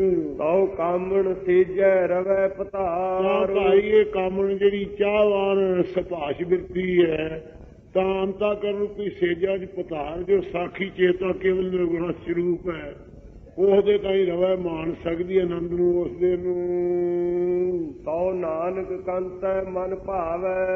ਸਤਿਗੁਰੂ ਜੀ ਕਹਿੰਦੇ ਤਾਂ ਵਾਹਿਗੁਰੂ ਪਤੀ ਦੇ ਮਨ 'ਚ ਭਾ ਸਕਦੀ ਹੈ। ਛੋੜ ਵਡਾਈ ਆਪਣੇ ਖਸਮ ਸਮਾਵੈ। ਜਿਹੜੀ ਇਹਦੀ ਵਡਿਆਈ ਹੈ, ਬੜਾ ਬੜਾ ਸੰਤ ਹੈ, ਬੜਾ ਤਪੀਆ ਹੈ, ਬੜੀ ਮਿਹਨਤ ਕੀਤੀ ਹੈ, ਬੜਾ ਚਿਰ ਜਲ ਧਾਰਾ ਕੀਤੀ ਹੈ, ਬੜਾ ਚਿਰ ਇਹਨੇ ਤਪ ਕੀਤਾ ਹੈ, ਬੜਾ ਇਹਨੇ ਭੁੱਖਾ ਰਿਹਾ, ਵਰਤ ਰੱਖਿਆ, 12 ਸਾਲ ਅੰਨ ਨਹੀਂ ਖਾਧਾ। ਇਹੀ ਜਿਹੜੀ ਵਡਿਆਈ ਦੁਨੀਆ ਕਰ ਰਹੀ ਹੈ, ਉਸ ਵਡਿਆਈ ਦੀ ਇੱਛਾ ਨੂੰ ਛੱਡ ਕੇ ਆਪਣੇ ਖਸਮ ਅਕਾਲ ਪੁਰਖ ਵਾਹਿਗੁਰੂ ਮਾਲਕ ਵਿੱਚ ਸਮਾ ਜਾਵੇ, ਤਾਂ ਭਈ ਮਹਾਰਾਜ ਦੇ ਮਨ 'ਚ ਪਾ ਸਕਦੀ ਹੈ। ਸੱਚੇ ਪਾਤਸ਼ਾਹ ਫਰਮਾਉਂਦੇ ਹੈ, ਵਡਿਆਈ ਜਿਹੜੀ ਦੁਨੀਆ ਕਰ ਰਹੀ ਹੈ, ਉਸ ਨੂੰ ਛੱਡ ਕਰਕੇ ਹਿਰਦੇ 'ਚੋਂ ਆਪਣੇ ਵਾਹਿਗੁਰੂ ਦੇ ਸਰੂਪ ਵਿੱਚ ਭੇਦ ਹੋਈਦਾ ਹੈ। ਇਉਂ ਭਾਈ ਪ੍ਰਵੇਸ਼ਰ ਨਾਲ ਮਿਲਿਆ ਜਾਂਦਾ ਹੈ। ਇਹਦੇ 'ਚ ਪ੍ਰਸ਼ਨ ਤੇ ਉੱਤਰ ਸਨ।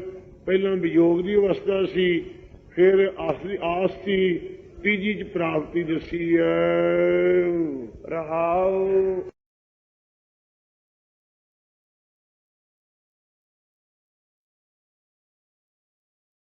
ਆਸਾ ਮਹੱਲਾ ਪਹਿਲਾ। ਪੀਵ ਕੜਾ ਧਨ ਖਰੀ ਇਆਣੀ। ਫਿਰ ਰੂਪ ਕਾ ਅਲੰਕਾਰ ਦੁਆਰਾ ਹਜੂਰ ਫਰਮਾਉਂਦੇ ਹਨ, ਪੇਵਕੜਾ ਕਉ ਨਾਨਕ ਕੰਤੈ ਮਨ ਪਾ, ਭੈ ਭਾਵ ਕਾ ਕਰੇ ਸਿਗਾਰ। ਸਦ ਹੀ ਸੇਜੈ ਰਵੈ ਪਤਾਰ, ਇਹਦੇ ਚ ਉੱਤਰ ਆਵੇਗਾ। ਸੋ ਫਰਮਾਉਂਦੇ ਹਨ ਅਗਲੀਆਂ ਤੁਕਾਂ ਚ ਵੀ ਇਸੇ ਤਰ੍ਹਾਂ ਅਗਲੇ ਸ਼ਬਦ ਵੀ ਕਹਿ ਨਾਨਕ ਐਸੀ ਮਤ ਆਵੇ ਤਾਂ ਕੋ ਸੱਚੇ ਸੱਚ ਸਮਾਵੇ ਨਾ ਸ਼ਬਦਾਂ ਚ ਆਵੇਗਾ। ਪੇਵਕੜਾ ਰਲ ਖਰੀ ਇਹ ਆਣੀ, ਪੇਵਕੜੇ ਇਸ ਲੋਕ ਰੂਪੀ ਪੇਕਾ ਘਰ ਹੈ ਸਾਰਾ ਆਪਣਾ, ਸਾਰੇ ਜੀਆਂ ਦਾ ਜਿੰਨੇ ਮਾਤ ਲੋਕ ਵਿੱਚ ਹੈ। ਇਸ ਵਿੱਚ ਧਨ ਅਭਾਸ਼ ਬਿਰਤੀ ਜਿਹੜੀ ਹੈ ਸੰਸਾਰਾਕਾਰ ਬਿਰਤੀ ਹੋ ਕੇ ਤਾਨੇ ਅਭਾਸ਼ ਬਿਰਤੀ ਖਰੀ ਇਤਿਆੰਤੀ ਇਆਣੀ ਸ਼ਾਸਤਰ ਸੰਸਕਾਰਾਂ ਤੋਂ ਰਹਿਤ ਅਗਿਆਨਨ ਇਆਣੀ ਹੋ ਰਹੀ ਹੈ। ਇਸ ਸਹਿ ਕੀ ਮੈਂ ਸਾਰ ਨਾ ਜਾਣੀ, ਇਹ ਸਖੀਓ ਸਹਿ ਜੋ ਪਤੀ ਪਰਮੇਸ਼ਰ ਹੈ ਉਸ ਦੀ ਪ੍ਰਾਪਤੀ ਦੀ ਮੈਂ ਸਾਰ ਖਬਰ ਨਹੀਂ ਜਾਣਨਾ ਕੀਤੀ ਹੈ। ਸਹੁ ਮੇਰਾ ਏਕ ਦੂਜਾ ਨਹੀਂ ਕੋਈ, ਸੋ ਦੁਨੀਆ ਤੋਂ ਬੜੇ ਕਿਸੇ ਨੇ ਦੇਵਤਾ ਬਣਾਇਆ, ਕੋਈ ਨੇ ਭੈਰੋਂ, ਕਿਸੇ ਨੇ ਗੁੱਗਾ, ਕਿਸੇ ਨੇ ਸੁਲਤਾਨ, ਕਿਸੇ ਨੇ ਕੋਈ ਬਣਾਇਆ। ਮੇਰਾ ਰਸਾ ਪਤੀ ਸਖੀਓ ਇੱਕ ਅਕਾਲ ਪੁਰਖ ਹੀ ਹੈ, ਦੂਸਰਾ ਨਹੀਂ ਅਵਰਸਥਾਨ ਵਿੱਚ ਹੋਰ ਕੋਈ। ਨਦਰ ਕਰੇ ਮੇਲਾਵਾ ਹੋਈ, ਜੇ ਸਤਿਗੁਰੂ ਕਿਰਪਾ ਦ੍ਰਿਸ਼ਟੀ ਕਰ ਦੇਣ ਤਾਂ ਮਹਾਰਾਜ ਦਾ ਮਿਲਾਪ ਹੋ ਸਕਦਾ ਹੈ। ਰਹਾਉ ਸਾਹੁਰੜਾ ਧਨ ਸਾਚ ਪਛਾਣਿਆ, ਜਿਸ ਇਸਤਰੀ ਨੇ ਸਾਰੇ ਘਰ ਦੇ ਵਿੱਚ ਰਹਿਣ ਦਾ ਜਿਹੜਾ ਗੁਣ ਹੈ ਅੰਦਰ ਆਉਣਾ, ਸੱਚੇ ਪਤੀ ਦੀ ਪਛਾਣ ਕਰਨੀ, ਸਹੁਰੇ ਘਰ ਜਾ ਕੇ ਤਾਂ ਹੀ ਉਹ ਸੁਖ ਪਾਉਂਦੀ ਹੈ। ਇਸ ਤਰ੍ਹਾਂ ਸਹੁਰੇ ਪਰਲੋਕ ਘਰ ਵਿੱਚ ਜਾ ਕੇ ਸੁਖ ਪਾਉਣ ਵਾਸਤੇ ਜਿਨ੍ਹਾਂ ਤਾਂ ਭਾਸ ਬਿਰਤੀਆਂ ਨੇ ਸੱਚੇ ਸਰੂਪ ਦੀ ਪਛਾਣ ਕੀਤੀ ਹੈ, ਮਾਤ ਲੋਕ ਵਿੱਚ ਹੀ ਇਸ ਲੋਕ ਵਿੱਚ ਹੁੰਦਿਆਂ ਹੋਇਆਂ ਸਹਿਜ ਸੁਭਾਏ ਆਪਣਾ ਫਿਰ ਜਾਣਿਆ। ਉਹਨਾਂ ਨੂੰ ਸੰਸਾਰਾਕਾਰ ਬਿਰਤੀ ਦੇ ਵਿੱਚ ਹੁੰਦਿਆਂ ਹੋਇਆਂ ਸਹੁਰੇ ਜੋ ਆਤਮਾਕਾਰ ਬਿਰਤੀ ਕਰਨੀ ਹੈ, ਸੱਚੇ ਸਰੂਪ ਨੂੰ ਪਛਾਣ ਲਿਆ ਧਨਾਂ ਨੇ। ਸੁਤੇ ਸਿੱਧ ਸੁਭਾਵ ਕੀ ਆਪਣਾ ਫਿਰ ਪਤੀ ਅਕਾਲ ਪੁਰਖ ਉਹਨਾਂ ਨੂੰ ਜਾਣ ਲਿਆ ਹੈ, ਪ੍ਰਕਾਸ਼ ਦਾ ਰੂਪ। ਗੁਰ ਪ੍ਰਸਾਦੀ ਐਸੀ ਮਤ ਆਵੇ, ਇਹ ਭਾਈ ਸਤਿਗੁਰਾਂ ਦੀ ਅਤਿਅੰਤ ਕਿਰਪਾਲਤਾ ਹੋਵੇ ਤਾਂ ਹੀ ਜੀ ਬੁੱਧ ਹਿਰਦੇ ਦੇ ਵਿੱਚ ਆ ਕੇ ਪ੍ਰਾਪਤ ਹੁੰਦੀ ਹੈ। ਤਾਂ ਕਾਮਣ ਕੰਤੈ ਮਨ ਭਾਵੈ, ਭਾਈ ਇਹ ਕਾਮਣ ਚਾਹਵਾਨ ਭਾਸ ਬਿਰਤੀ ਕੰਤ ਪਤੀ ਪਰਮੇਸ਼ਰ ਦੇ ਮਨ ਚ ਪਾਉਂਦੀ ਹੈ। ਕਹਿਤ ਨਾਨਕ ਭੈ ਭਾਵ ਕਾ ਕਰੇ ਸੀਗਾ, ਸਤਿਗੁਰੂ ਨਾਨਕ ਦੇਵ ਜੀ ਕਹਿੰਦੇ ਭੈ ਪਰਮੇਸ਼ਰ ਦਾ ਹਰ ਵਕਤ ਜਿਹੜਾ ਰੱਖਣਾ ਹੈ, ਅੰਗ ਸੰਗ ਸਮਝਣਾ, ਕਦੇ ਬੁਰੇ ਚਿਤਵਣੀ ਵੀ ਨਾ ਹੋਣ ਦੇਣੀ ਅਤੇ ਭਾਵ ਪ੍ਰੇਮ ਨਾਲ ਹੋਵੇ। ਨਾਨਕ ਜਿਨ ਮਨ ਭਾਉ ਤਿੰਨਾ ਮਨ ਭਾਉ। ਇਹਨਾਂ ਭੈ ਤੇ ਪ੍ਰੇਮ ਦੇ ਸੰਯੁਕਤ ਜਿਹੜਾ ਹੋਣਾ ਇਹ ਸ਼ਿੰਗਾਰ ਜਿਹੜੀਆਂ ਕਰਦੀਆਂ ਹਨ। ਸਦ ਹੀ ਸੇਜੈ ਰਵੈ ਪਤਾਰ, ਉਹਨਾਂ ਦੇ ਅੰਤःਕਰਨ ਰੂਪੀ ਸੇਜਾ ਚ ਮਨ ਵਿੱਚ ਹੰਕਾਰ ਚ ਸਦਾ ਪਰਮੇਸ਼ਰ ਰਮਿਆ ਹੋਇਆ ਭੇਦ ਹੈ, ਅਭੇਦ ਕਰਦਾ ਉਹਨਾਂ ਨੂੰ। ਆਸਾ ਮਹੱਲਾ ਪਹਿਲਾ, ਨਾ ਕਿਸ ਕਾ ਪੂਤ ਨਾ ਕਿਸ ਕੀ ਮਾਈ। ਮਹਾਰਾਜ ਸਾਹਿਬ ਰਾਗਮਈ ਪ੍ਰਕਰਨ ਕਹਿੰਦੇ ਨੇ, ਹੇ ਭਾਈ ਜੇ ਨਿਗਾਹ ਮਾਰ ਕੇ ਵੇਖਿਆ ਜਾਵੇ ਨਾ ਤਾਂ ਕੋਈ ਕਿਸੇ ਦਾ ਪੁੱਤਰ ਹੀ ਹੈ, ਨਾ ਕੋਈ ਕਿਸੇ ਦੀ ਮਾਤਾ ਹੀ ਹੈ। ਝੂਠੇ ਮੋਹ ਭਰਮ ਭੁਲਾਈ, ਝੂਠੇ ਮੋਹ ਕਰਕੇ ਭਰਮ ਚ ਸਾਰੀ ਸੀਟੀ ਭੁੱਲਣ ਜਾ ਰਹੀ ਹੈ। ਸਤਿਗੁਰੂ ਤੇਗ ਬਹਾਦਰ ਸਾਹਿਬ ਮਹਾਰਾਜ ਜੀ ਨੇ ਜਦੋਂ ਬਾਬੇ ਬਕਾਲੇ ਸਾਹਿਬ ਸ਼ਬਦ ਉਚਾਰਿਆ, ਜਗਤ ਮੈਂ ਝੂਠੀ ਦੇਖੀ ਪ੍ਰੀਤ, ਇਹ ਕੋਈ ਸੱਜਣ ਸੀ ਮਹਾਰਾਜ ਦਾ ਸੇਵਕ, ਉਹ ਕਹਿਣ ਲੱਗਾ ਮਹਾਰਾਜ ਮੇਰੇ ਘਰ ਦੇ ਤਾਂ ਮੇਰੇ ਨਾਲ ਮਾਂ ਪਿਓ ਸੱਚਾ ਪ੍ਰੇਮ ਕਰਦੇ ਹੈ। ਮਹਾਰਾਜ ਕਹਿੰਦੇ ਭਾਈ ਤੈਂ ਪਰਖਿਆ ਨਹੀਂ ਕਦੇ। ਫਿਰ ਇਹਦੇ ਘਰ ਸ਼ਾਦੀ ਹੋ ਗਈ ਤੇ ਆਇਆ ਨਾ ਕਰੇ ਸਤਸੰਗ ਵਿੱਚ। ਗੁਰੂ ਮਹਾਰਾਜ ਨੇ ਕਿਹਾ ਵੀ ਕਦੇ ਆਇਆ ਨਹੀਂ। ਕਹਿਣ ਲੱਗਾ ਮਹਾਰਾਜ ਘਰ ਦੇ ਬਾਹਲਾ ਪਿਆਰ ਕਰਦੇ, ਆਇਆ ਨਹੀਂ ਜਾਂਦਾ, ਵੇਲ ਨਹੀਂ ਮਿਲਦਾ। ਮੈਨੂੰ ਕਹਿੰਦੇ ਘਰ ਦੇ ਘਰ ਹੀ ਤੂੰ ਕਥਾ ਸੁਣਾ ਲਿਆ ਕਰ ਸਾਨੂੰ। ਸੁਣ ਕੇ ਮਹਾਰਾਜ ਸਾਹਿਬ ਕਹਿਣ ਲੱਗੇ ਅੱਛਾ ਪਰਖ ਕਰਨੀ ਹੈ ਤਾਂ ਇਹਨ ਕਿ ਇਦੋਂ ਕੀ ਚੰਗਾ ਸੱਚੇ ਪਾਤਸ਼ਾਹ ਗਰੀਬ ਨਵਾਜ ਨੂੰ ਪ੍ਰਾਣਾਯਾਮ ਦੀ ਸਿੱਖਿਆ ਥੋੜੀ ਜਿਹੀ ਦੇ ਦਿੱਤੀ। ਇਹ ਪ੍ਰਾਣ ਚੜਾਉਣ ਦੀ ਜਦੋਂ ਜਾਂਚ ਆ ਗਈ, ਲੈ ਮਹਾਰਾਜ ਕਹਿੰਦੇ ਅੱਜ ਪਰਖ ਨਹੀਂ, ਤੈਨੂੰ ਸਾਰਾ ਭੇਦ ਰਹੂਗਾ। ਇਹ ਜਦੋਂ ਗਿਆ ਪ੍ਰੇਮੀ ਘਰ ਜਾ ਕੇ ਕਹਿਣ ਲੱਗਾ ਮੇਰੇ ਸੂਲ ਹੁੰਦਾ ਹੈ, ਇਉਂ ਕਹਿ ਕੇ ਪ੍ਰਾਣ ਇਹਨੂੰ ਚੜਾ ਲਏ। ਤੇ ਉਸ ਵੇਲੇ ਮਾਂ ਪਿਓ ਆਏ, ਘਰ ਵਾਲੇ ਵੇਖ ਕੇ ਵੀ ਪੁੱਤਰ ਤਾਂ ਲਾਚਾਰ ਹੋਇਆ ਘਰ ਜਾ ਰਹੇ। ਇਹਦੇ ਘਰ ਵਾਲੀ ਨੇ ਖੀਰ ਰਿੰਨ ਕੇ ਖਾ ਲਈ ਤੇ ਚੂਰੀ ਕੁੱਟ ਕੇ ਛਿੱਕੇ ਦੇ ਵਿੱਚ ਰੱਖ ਦਿੱਤੀ। ਤੇ ਜਦੋਂ ਦਿਨ ਚੜਿਆ ਉਦੋਂ ਕੂਕ ਮਾਰੀ। ਕੂਕ ਮਾਰਨ ਤੋਂ ਉਸ ਵੇਲੇ ਸਾਰੇ ਆ ਗਏ ਸੰਬੰਧੀ, ਕੀ ਹੋ ਗਿਆ? ਕਹਿੰਦੇ ਸੂਲ ਹੋ ਕੇ ਮਰ ਗਿਆ। ਜਦੋਂ ਸੰਸਕਾਰ ਕਰਨ ਦੀ ਤਿਆਰੀ ਕਰਨ ਲੱਗੇ ਉਸ ਵੇਲੇ ਸਾਰੇ ਸੰਬੰਧੀ ਇਕੱਠੇ ਹੋ ਗਏ। ਸਤਿਗੁਰੂ ਤੇਗ ਬਹਾਦਰ ਸਾਹਿਬ ਦੇ ਪਾਸ ਵੀ ਇੱਕ ਪ੍ਰੇਮੀ ਗਿਆ ਕਿ ਮਹਾਰਾਜ ਆਪ ਦਾ ਸੇਵਕ ਸੀ, ਉਹ ਚੜ੍ਹਾਈ ਕਰ ਗਿਆ, ਮਹਾਰਾਜ ਕਿਰਪਾ ਕਰਕੇ ਦਰਸ਼ਨ ਦਿਓ। ਹਜ਼ੂਰ ਸੱਚੇ ਪਾਤਸ਼ਾਹ ਨੂੰ ਤਰਸ ਕਰਕੇ ਜਦੋਂ ਭੋਰੇ ਸਾਹਿਬ ਤੋਂ ਉੱਠ ਕੇ ਬਾਬੇ ਬਕਾਲੇ ਉਹਦੇ ਪਾਸ ਗਏ ਤਾਂ ਵੇਖਿਆ ਵੀ ਯੋਗਾ ਅਭਿਆਸੀ ਹੈ, ਮਿਹਨਤ ਕਰਕੇ ਪ੍ਰਾਣ ਚੜਾ ਲਏ ਹੈ। ਹਜ਼ੂਰ ਕਹਿਣ ਲੱਗੇ ਵੀ ਕੋਈ ਦੱਸੋ ਤੁਸੀਂ ਇਹਨੂੰ ਜਿਉਂਦਾ ਕਰੀਏ ਮਹਾਰਾਜ, ਇਦੋਂ ਕੀ ਚੰਗਾ ਹੈ। ਹਜ਼ੂਰ ਸੱਚੇ ਪਾਤਸ਼ਾਹ ਜੀ ਨੂੰ ਉਸ ਵਕਤ ਕਿਹਾ ਕਿ ਚੰਗਾ ਤੁਸੀਂ ਆਪਦੇ ਪ੍ਰਾਣ ਕੋਈ ਦਿਓ, ਇਹਨੂੰ ਅਸੀਂ ਜਿਉਂਦਾ ਕਰ ਦਿੰਦੇ ਹਾਂ। ਮਾਂ ਨੂੰ ਪੁੱਛਿਆ, ਮਾਂ ਕਹਿੰਦੀ ਜੀ ਮਰਨ ਵਾਲਾ ਮਰ ਗਿਆ, ਮੈਂ ਹੁਣ ਤਾਂ ਨਹੀਂ ਪ੍ਰਾਣ ਦੇ ਸਕਦੀ। ਪਿਓ ਨੂੰ ਵੀ ਜਵਾਬ ਦੇ ਦਿੱਤਾ। ਘਰ ਵਾਲੀ ਨੇ ਕਿਹਾ ਮਾਰਾ ਹੋਰ ਰੰਡੀਆਂ ਵਾਂਗੂ ਮੈਂ ਆਪਦਾ ਸਮਾਂ ਗੁਜ਼ਾਰ ਲਿਆ ਕਰੂੰਗੀ ਤੇ ਕਿਰਪਾ ਕਰੋ ਸੱਚੇ ਪਾਤਸ਼ਾਹ। ਮਹਾਰਾਜ ਕਹਿੰਦੇ ਅਸੀਂ ਭਾਈ ਇਹ ਪ੍ਰਾਣ ਦੇ ਦਈਏ ਤੇ ਸਾਂ ਕਿ ਹਾਂ ਮਹਾਰਾਜ ਆਪ ਉਪਕਾਰੀ ਹੋ। ਗਰੀਬ ਨਵਾਜ਼ ਸੱਚੇ ਪਾਤਸ਼ਾਹ ਜੀ ਹੱਸ ਪਏ ਉਸ ਵੇਲੇ। ਇਹ 10ਵੇਂ ਦੁਆਰ ਦੀ ਜਿਹੜੀ ਨਬਜ਼ ਸੀ ਉਹ ਹਿਲਾ ਕੇ ਇਹਨੂੰ ਸਰਜੀਤ ਕਰਕੇ ਮਹਾਰਾਜ ਸਾਹਿਬ ਵਾਪਸ ਆ ਕੇ ਜਿਉਂਦਾ ਹੋ ਕੇ ਬੈਠ ਗਿਆ। ਤੇ ਉਸ ਵੇਲੇ ਵੈਣ ਪਾਉਂਦੀ ਨੇ ਕਿਹਾ ਕੰਤਾ ਸੁਰਗ ਸੁਧਾਰਿਆ, ਮੈਨੂੰ ਧੀ ਕੁਛ ਭਾਖ। ਇਹ ਫਿਰ ਕਹਿੰਦਾ ਜੈਸੇ ਪਾਇਸ ਪਾਈਓ ਤੈਸੇ ਚੂਰੀ ਚਾਖ। ਜਿਵੇਂ ਕਹਿੰਦਾ ਰਾਤ ਰੀਤ ਖੀਰ ਰਿੰਨ ਕੇ ਖਾਧੀ ਸੀ, ਐਵੇਂ ਜਿਹੜੀ ਚੂਰੀ ਛਿੱਕੇ ਚ ਰੱਖੀ ਜਾ ਖਾ ਲੈ ਉਹਨੂੰ। ਮੇਰੇ ਨਾਲ ਤੇਰਾ ਮੋਹ ਕਾਹਦਾ ਹੈ?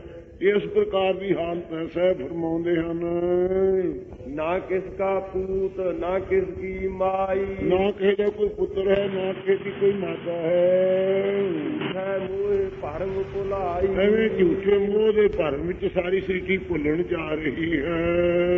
ਮੇਰੇ ਸਾਹਿਬ ਹਉ ਕੀਤਾ ਤੇਰਾ, ਫਿਰ ਮੇਰੇ ਸਾਹਿਬ ਮਾਲਕ ਅਕਾਲ ਪੁਰਖ ਇੱਥੇ ਆਪਦੇ ਪੈਦਾ ਕੀਤੇ ਹੋਏ ਹਾਂ। ਜਾਂ ਤੂੰ ਦੇ ਜਪੀ ਨਾਉ ਤੇਰਾ, ਜਦੋਂ ਤੂੰ ਮਹਾਰਾਜ ਸਾਨੂੰ ਆਪਦਾ ਅੰਮ੍ਰਿਤ ਨਾਮ ਜਪਣ ਨੂੰ ਦੇਵੇਂ ਤਾਂ ਆਪਦਾ ਨਾਮ ਜਪਣਾ ਕਰੀਏ। ਰਹਾਉ ਬਹੁਤੇ ਔਗਣ ਚੁੱਕੈ ਕੋਈ, ਜੇ ਕੋਈ ਬਹੁਤੇ ਆਪਦੇ ਔਗਣ ਹੈ ਮਹਾਰਾਜ ਦੇ ਅੱਗੇ ਫਰਿਆਦ ਕਰਦਾ ਰਹੇ ਹਰ ਵਕਤ। ਜਾਂ ਤਿਸ ਭਾਵੈ ਬਖਸ਼ੇ ਸੋ, ਜੇ ਤਿਸ ਵਾਹਿਗੁਰੂ ਨੂੰ ਭਾ ਜਾਵੇ ਬਖਸ਼ੀ ਲੈਂਦਾ ਸੋ ਪਰਮੇਸ਼ਰ, ਉਹਦਾ ਬਖਸ਼ਣ ਦੀ ਬਿਰਦ ਹੈ। ਪਰ ਜਿਹੜਾ ਹੋ ਵੀ ਔਗਣਾ ਵਾਲਾ ਫੇਰ ਵੀ ਮੰਨੇ ਨਾ, ਉਹਦੇ ਔਗਣ ਕਿਨ ਬਖਸ਼ਣੇ ਹੈ। ਬਹੁਤੇ ਔਗਣਾਂ ਨੂੰ ਆਪਦਿਆਂ ਦੀ ਫਰਿਆਦ ਕਰਦਾ ਰਹੇ, ਪਰਮੇਸ਼ਰ ਨੂੰ ਭਾਵੇ ਤਾਂ ਬਖਸ਼ ਹੀ ਲੈਂਦਾ ਹੈ। ਗੁਰ ਪ੍ਰਸਾਦੀ ਦੁਰਮਤ ਖੋਈ, ਗੁਰਾਂ ਦੀ ਮੱਤ ਦੁਆਰਾ ਖੋਟੀ ਮੱਤ ਨੂੰ ਗਵਾ ਦੇਵੇ, ਅੰਦਰੋਂ ਖੋ ਦੇਵੇ। ਯਹ ਦੇਖਾਂ ਤਹ ਏਕੋ ਸੋ, ਫਿਰ ਜਿੱਥੇ ਵੇਖੇ ਕੋਈ ਸੋ ਪਰਮੇਸ਼ਰ ਵਿਆਪਕ ਹੈ।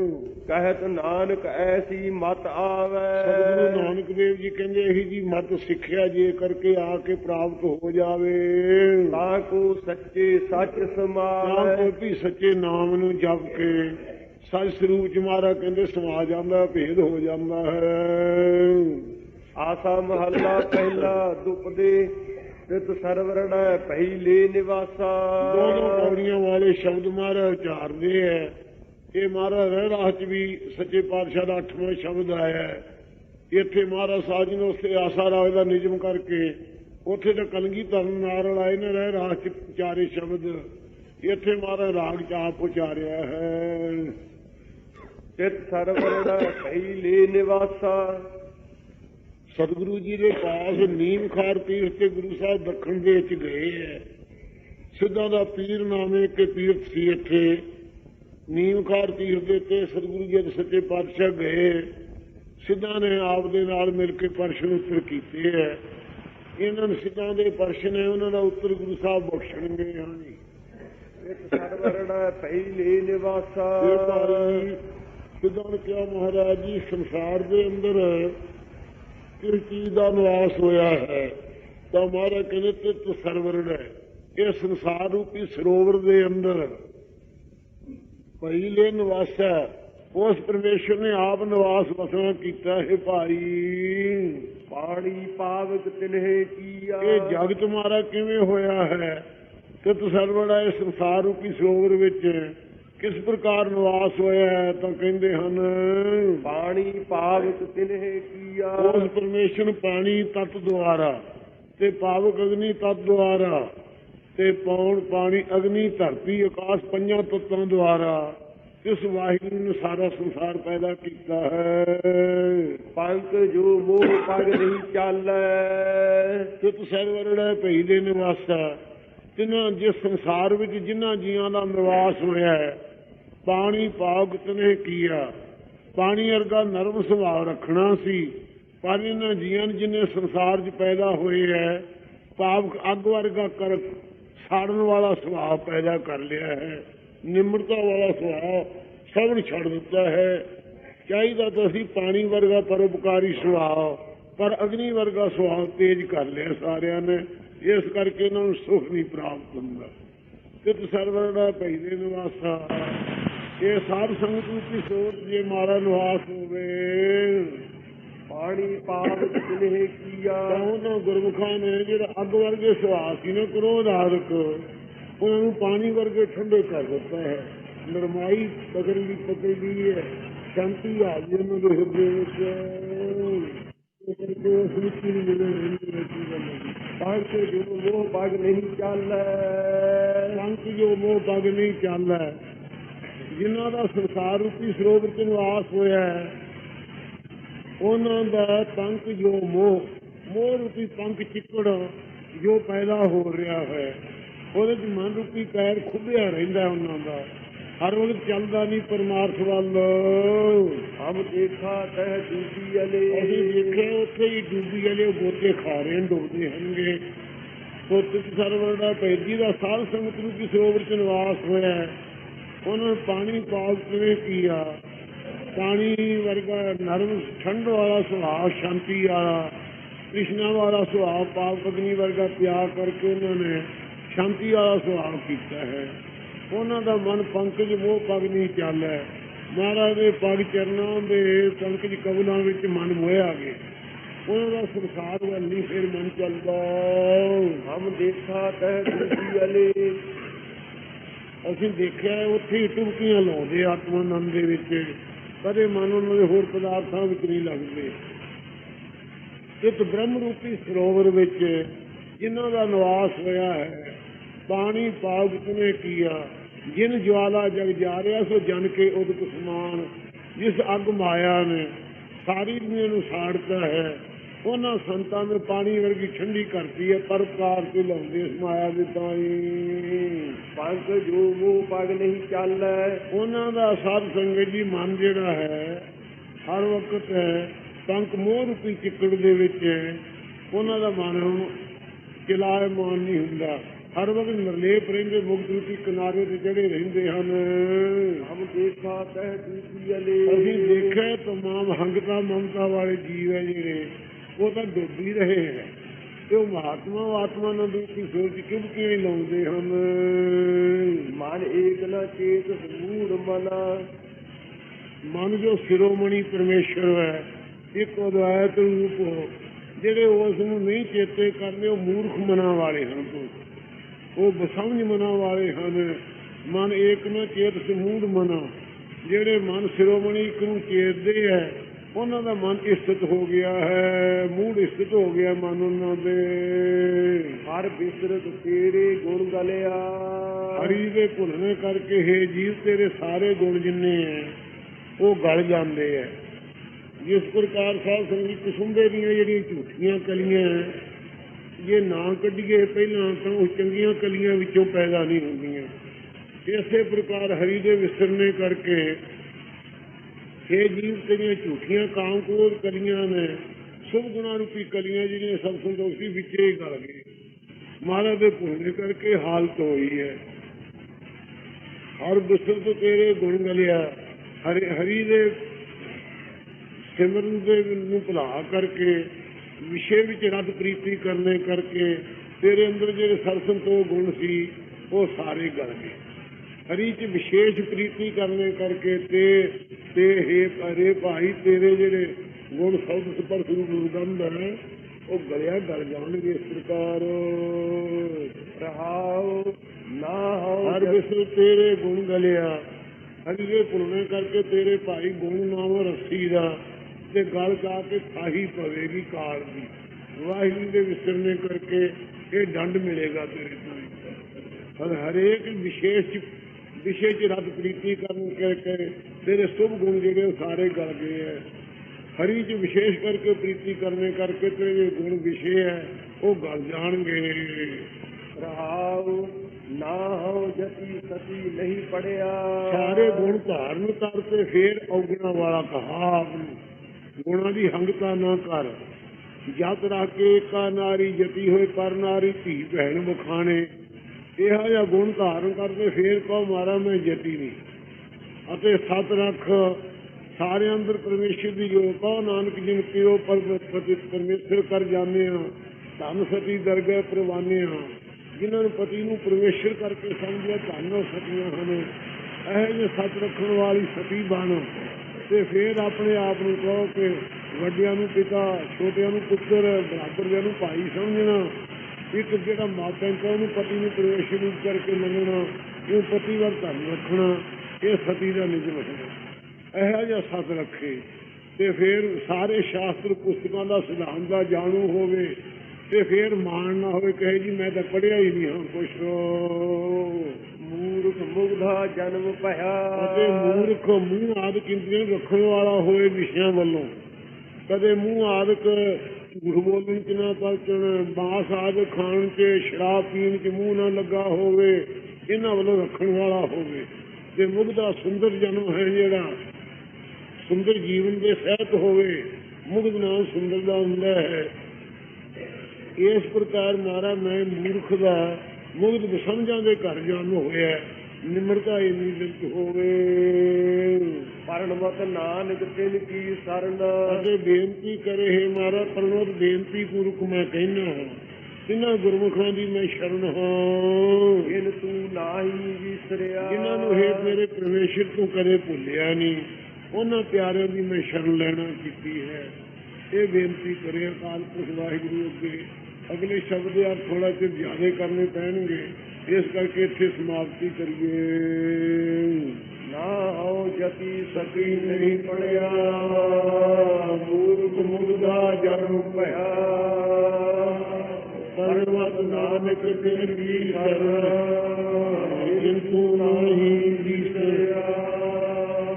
ਵਾਹਿਗੁਰੂ ਜੀ ਕਾ ਖਾਲਸਾ ਵਾਹਿਗੁਰੂ। ਆਸਾ ਮਹੱਲਾ ਪਹਿਲਾ। ਛੇ ਘਰ ਛੇ ਗੁਰ ਛੇ ਉਪਦੇਸ਼। ਵਾਹਿਗੁਰੂ ਜੀ ਕਾ ਖਾਲਸਾ ਵਾਹਿਗੁਰੂ ਜੀ ਕੀ ਫਤਿਹ। ਸਤਿਗੁਰੂ ਦੀ ਸਾਜੀ ਨਵਾਜੀ ਗੁਰੂ ਖਾਲਸਾ ਸਾਧ ਸੰਗਤ ਜੀਓ।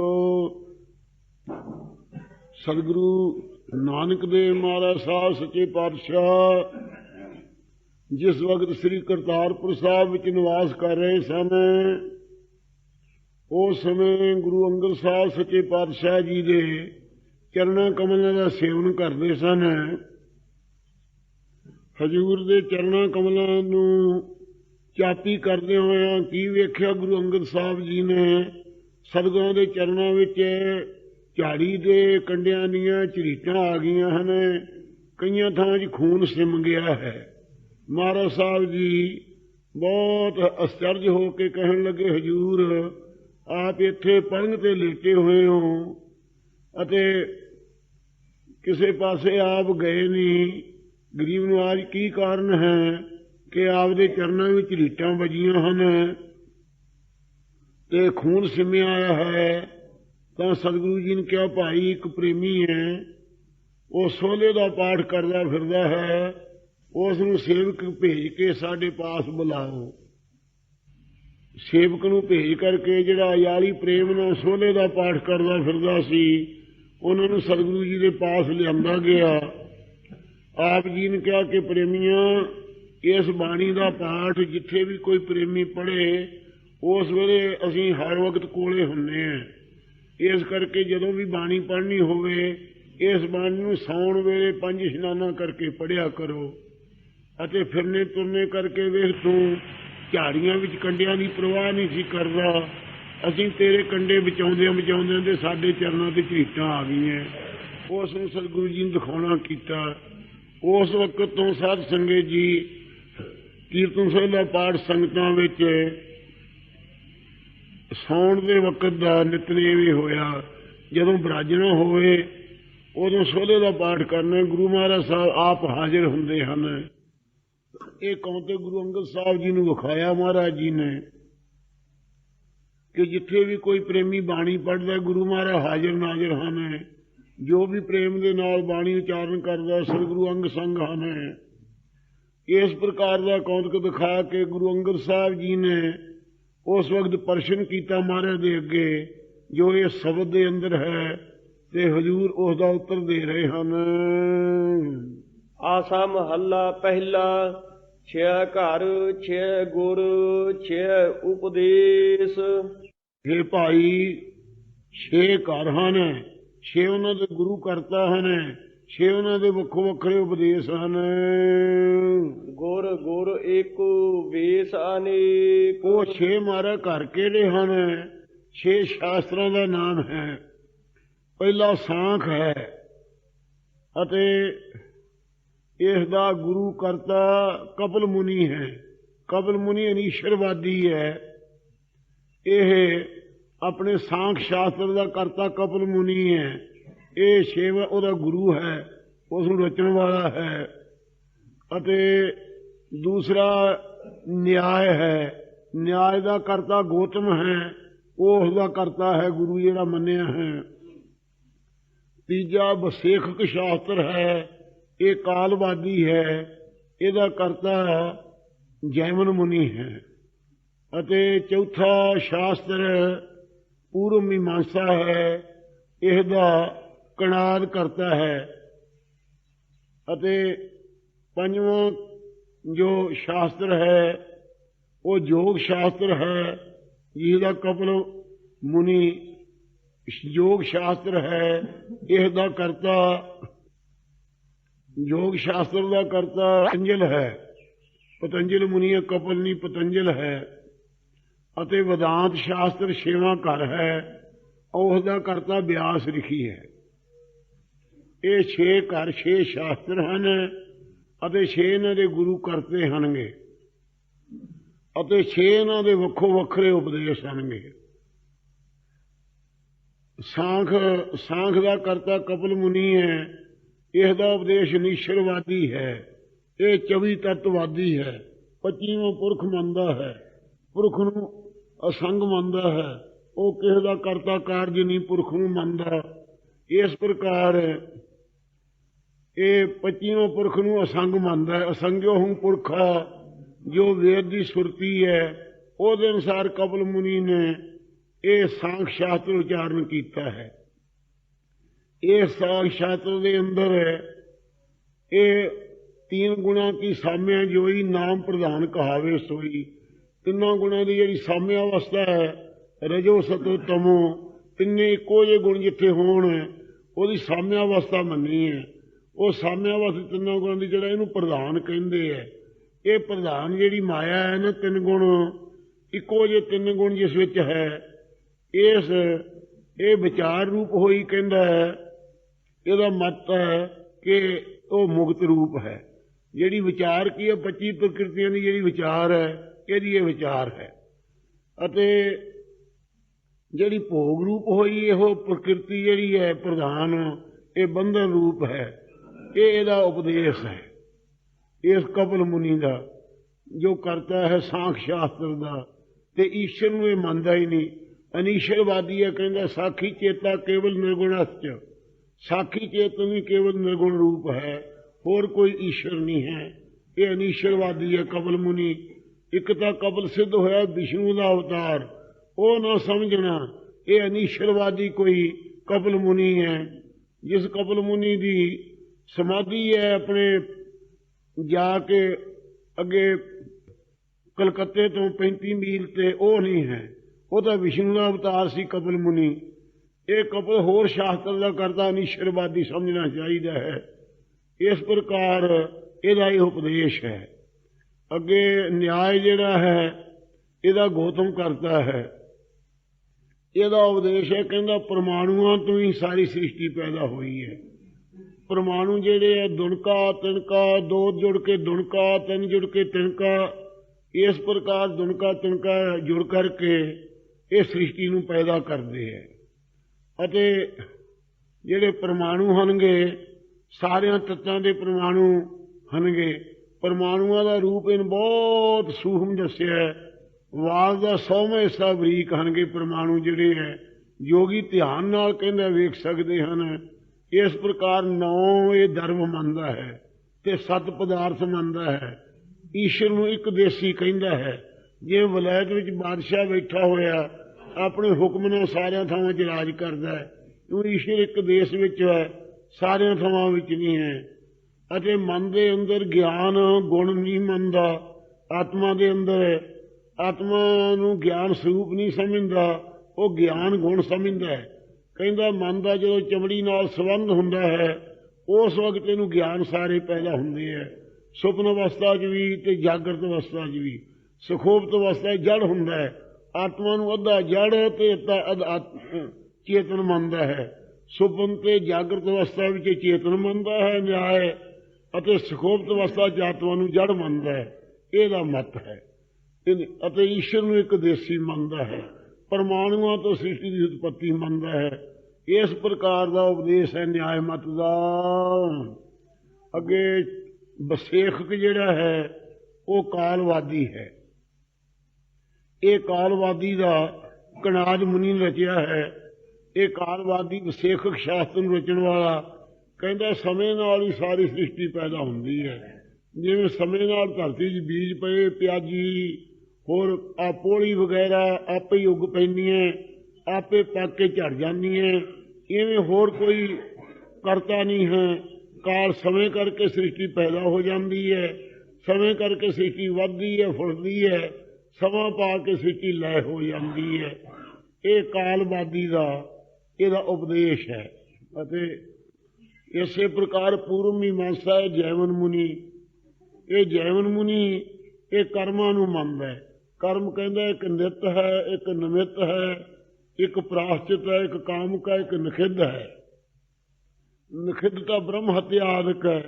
कामक कामना पूरी करने वास्ते, पुत्र की कामना पूरी करने वास्ते जो कम करने वाला नाम कामक है। अते पापां की निवृत्ति वास्ते जिहड़ा दंड आदिक भोगना है वह नाम प्राश्चित कर्म है। अते नित इशनान संध्या आदिक है। अते नित निमित्त कोई पिता दे वरसी आदिकां दे पिछों करना यह निमित्त है, या पुत्र आदिकां दे जन्म तो करना यह निमित्त है। नित निमित्त प्राश्चित काम के 4 प्रकार का विधि रूप कर्म मनदा है। ब्रह्म हत्या निखिद्ध कर्म मनदा है। इस प्रकार का कर्मवादी है। कहंदा कर्मा करके ब्रह्मा बनिया, कर्मा करके विष्णु बनिया, कर्मा करके शिवजी बनिया। इस करके वसमे भुगतव्यम कीर्तन कर्म सुवासम अभुगतम न खीयते। भोगे बिना खाए नहीं हुंदे कर्म, हर एक आदमी नूं भोगने पैंदे है। इहदा मत है। ये पूर्व मीमांसा वाले दा ये कर्मवादी है, इहदा मत है। अते ये उपदेश है इसका। अगे है पतंजल मुनि योग शास्त्र का करता। वो कहंदा योगा चित्त वृत्ति निरोधा। योग चित्त दीआं वृत्तियां निरोध करे तो योग की प्राप्ति हुंदी है। चित्त दीआं वृत्तियां ने एक प्रमाण मन्नी है। देखने वाली चीज चित्त परचे रहने का नाम प्रमाण है। अते प्रमाण विपरजे उल्टा सुभाव फुरदा रहना। अते विपरजे प्रमाण परजे निंद्रा नींद आ जानी। सिमरती पिछलियां गल्लां नूं चेते करते रहना।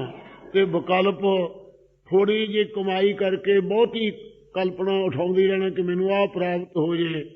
निंद्रा सिमरती विकल्प ये प्रमाण ते विपरजे उल्टा वेद शास्त्र तो फुरना। ये 5 प्रकार दी बिरतियां योगी ने मनिया।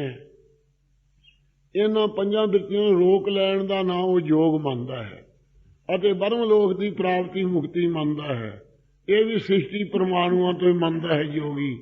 अते ईश्वर नूं एक देसी मनदा है। 10वें द्वार थानी प्राणा नूं निकाल लैण दा नाम मुक्त मनदा है। ये योगी का मत है। इस प्रकार इहदा उपदेश है। अते वेदांत है जिहड़ा वेदांत व्यास ऋषि ने उचारण किया है। वो कहंदा दृष्टा दृश दो पदार्थ। एक दिसन वाली चीज है, एक देखण वाली चीज है। ਜਿਹੜੀ ਦਿਸਣ ਵਾਲੀ ਚੀਜ਼ ਹੈ ਉਹ ਦ੍ਰਿਸ਼ਮਾਨ ਸਾਰੀ ਮਿੱਥਿਆ ਹੈ, ਦੇਖਣ ਵਾਲਾ ਦ੍ਰਿਸ਼ਟਾ ਸੱਤ ਹੈ। ਇਸ ਕਰਕੇ ਦੇਖਣ ਵਾਲਾ ਦ੍ਰਿਸ਼ਟਾ ਬ੍ਰਹਮ ਹੈ ਅਤੇ ਜੋ ਦ੍ਰਿਸ਼ ਰੂਪ ਜਿਹੜੀ ਹੈ ਇਹ ਰਚਨਾ ਮਾਇਆ ਕਰਕੇ ਹੈ, ਪ੍ਰਤੀਤ ਨਹੀਂ, ਅਗਿਆਨ ਕਰਕੇ ਸ੍ਰਿਸ਼ਟੀ ਮੰਨਦਾ ਹੈ, ਈਸ਼ਵਰ ਦੇ ਜੀਵ ਦੀ ਏਕਤਾ ਨੂੰ ਮੋਖ ਮੰਨਦਾ ਹੈ, ਇਹਦਾ ਉਪਦੇਸ਼ ਹੈ। ਅਤੇ ਇਸ ਪ੍ਰਕਾਰ ਦਾ ਇਹਨਾਂ 6 ਸ਼ਾਸਤਰਾਂ ਵਾਲਾ ਦਾ ਉਪਦੇਸ਼ ਹੈ। ਬਿਆਸ ਲਿਖੀ ਦਾ ਵਿਦਾਂਤ ਹੈ।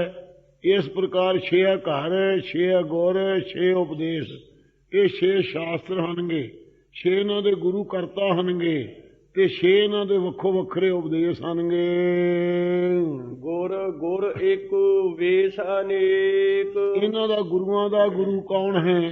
ਬਿਆਸ ਆਦਿਕ ਜਿਹੜਾ ਹੈ ਇਹ ਬ੍ਰਹਮਾ ਦਾ ਅਵਤਾਰ ਹੈ। ਬ੍ਰਹਮਾ ਜੀ ਦੇ ਤਾਈਂ ਹੰਕਾਰ ਹੋ ਗਿਆ ਸੀ ਕਿ ਮੇਰੇ ਜੈਸਾ ਵੇਦਾਂ ਦੀ ਮਰਜ਼ਾਦਾ ਚਲਾਉਣ ਵਾਲਾ ਕੋਈ ਨਹੀਂ। ਉਸ ਵੇਲੇ ਆਕਾਸ਼ਬਾਣੀ ਨੇ ਕਿਹਾ, ਇਹ ਬ੍ਰਹਮਾ ਤਾਂ ਮਾਣ ਕੀਤਾ ਜਾਂ 7 ਜਨਮ ਧਾਰ। ਉਸ ਵੇਲੇ ਬ੍ਰਹਮਾ ਨੂੰ 7 ਜਨਮ ਧਾਰਨੇ ਪਏ। ਬਿਆਸ ਰਿਖੀ ਦਾ ਰੂਪ ਧਾਰ ਕੇ ਹੰਕਾਰ ਕੀਤਾ, ਵਿਧਾਨ ਸ਼ਬਦ ਰਚ ਕੇ, ਫਿਰ ਗੈਬੀ ਤਲਵਾਰ ਚੱਲੀ, ਉਹਦੇ ਨਾਲ 6 ਰਿਖੀਆਂ ਦੇ ਰੂਪ ਧਾਰ ਕੇ 6 ਸ਼ਾਸਤਰ ਇਸ ਨੂੰ ਬਣਾਉਣਾ ਕੀਤੇ।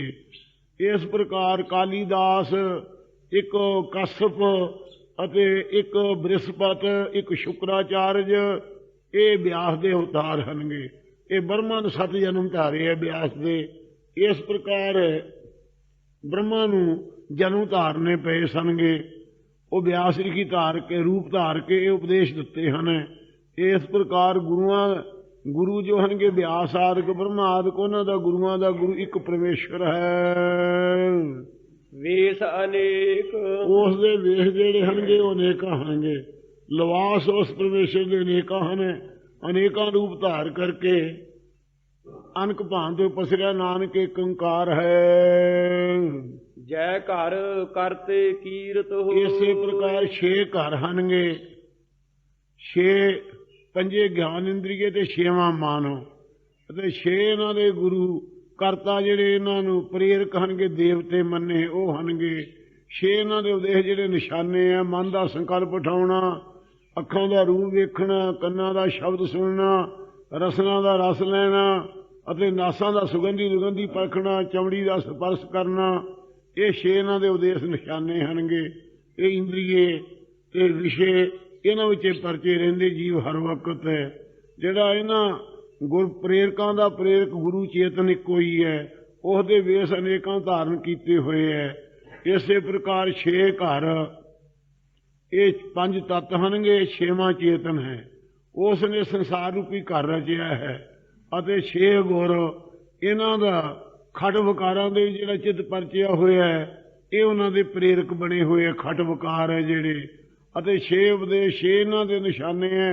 ਵਿਕਾਰਾਂ ਦਾ ਜੋ ਫਲ 6 ਦਾ ਵੱਖੋ ਵੱਖਰਾ ਹੈ, ਤਬਦੀਲੀ ਦਾ, ਇਹ 6 ਉਪਦੇਸ਼ ਬਣੇ ਹੋਏ ਹਨਗੇ। 6 ਘਰ, 6 ਗੁਰ, 6 ਉਪਦੇਸ਼।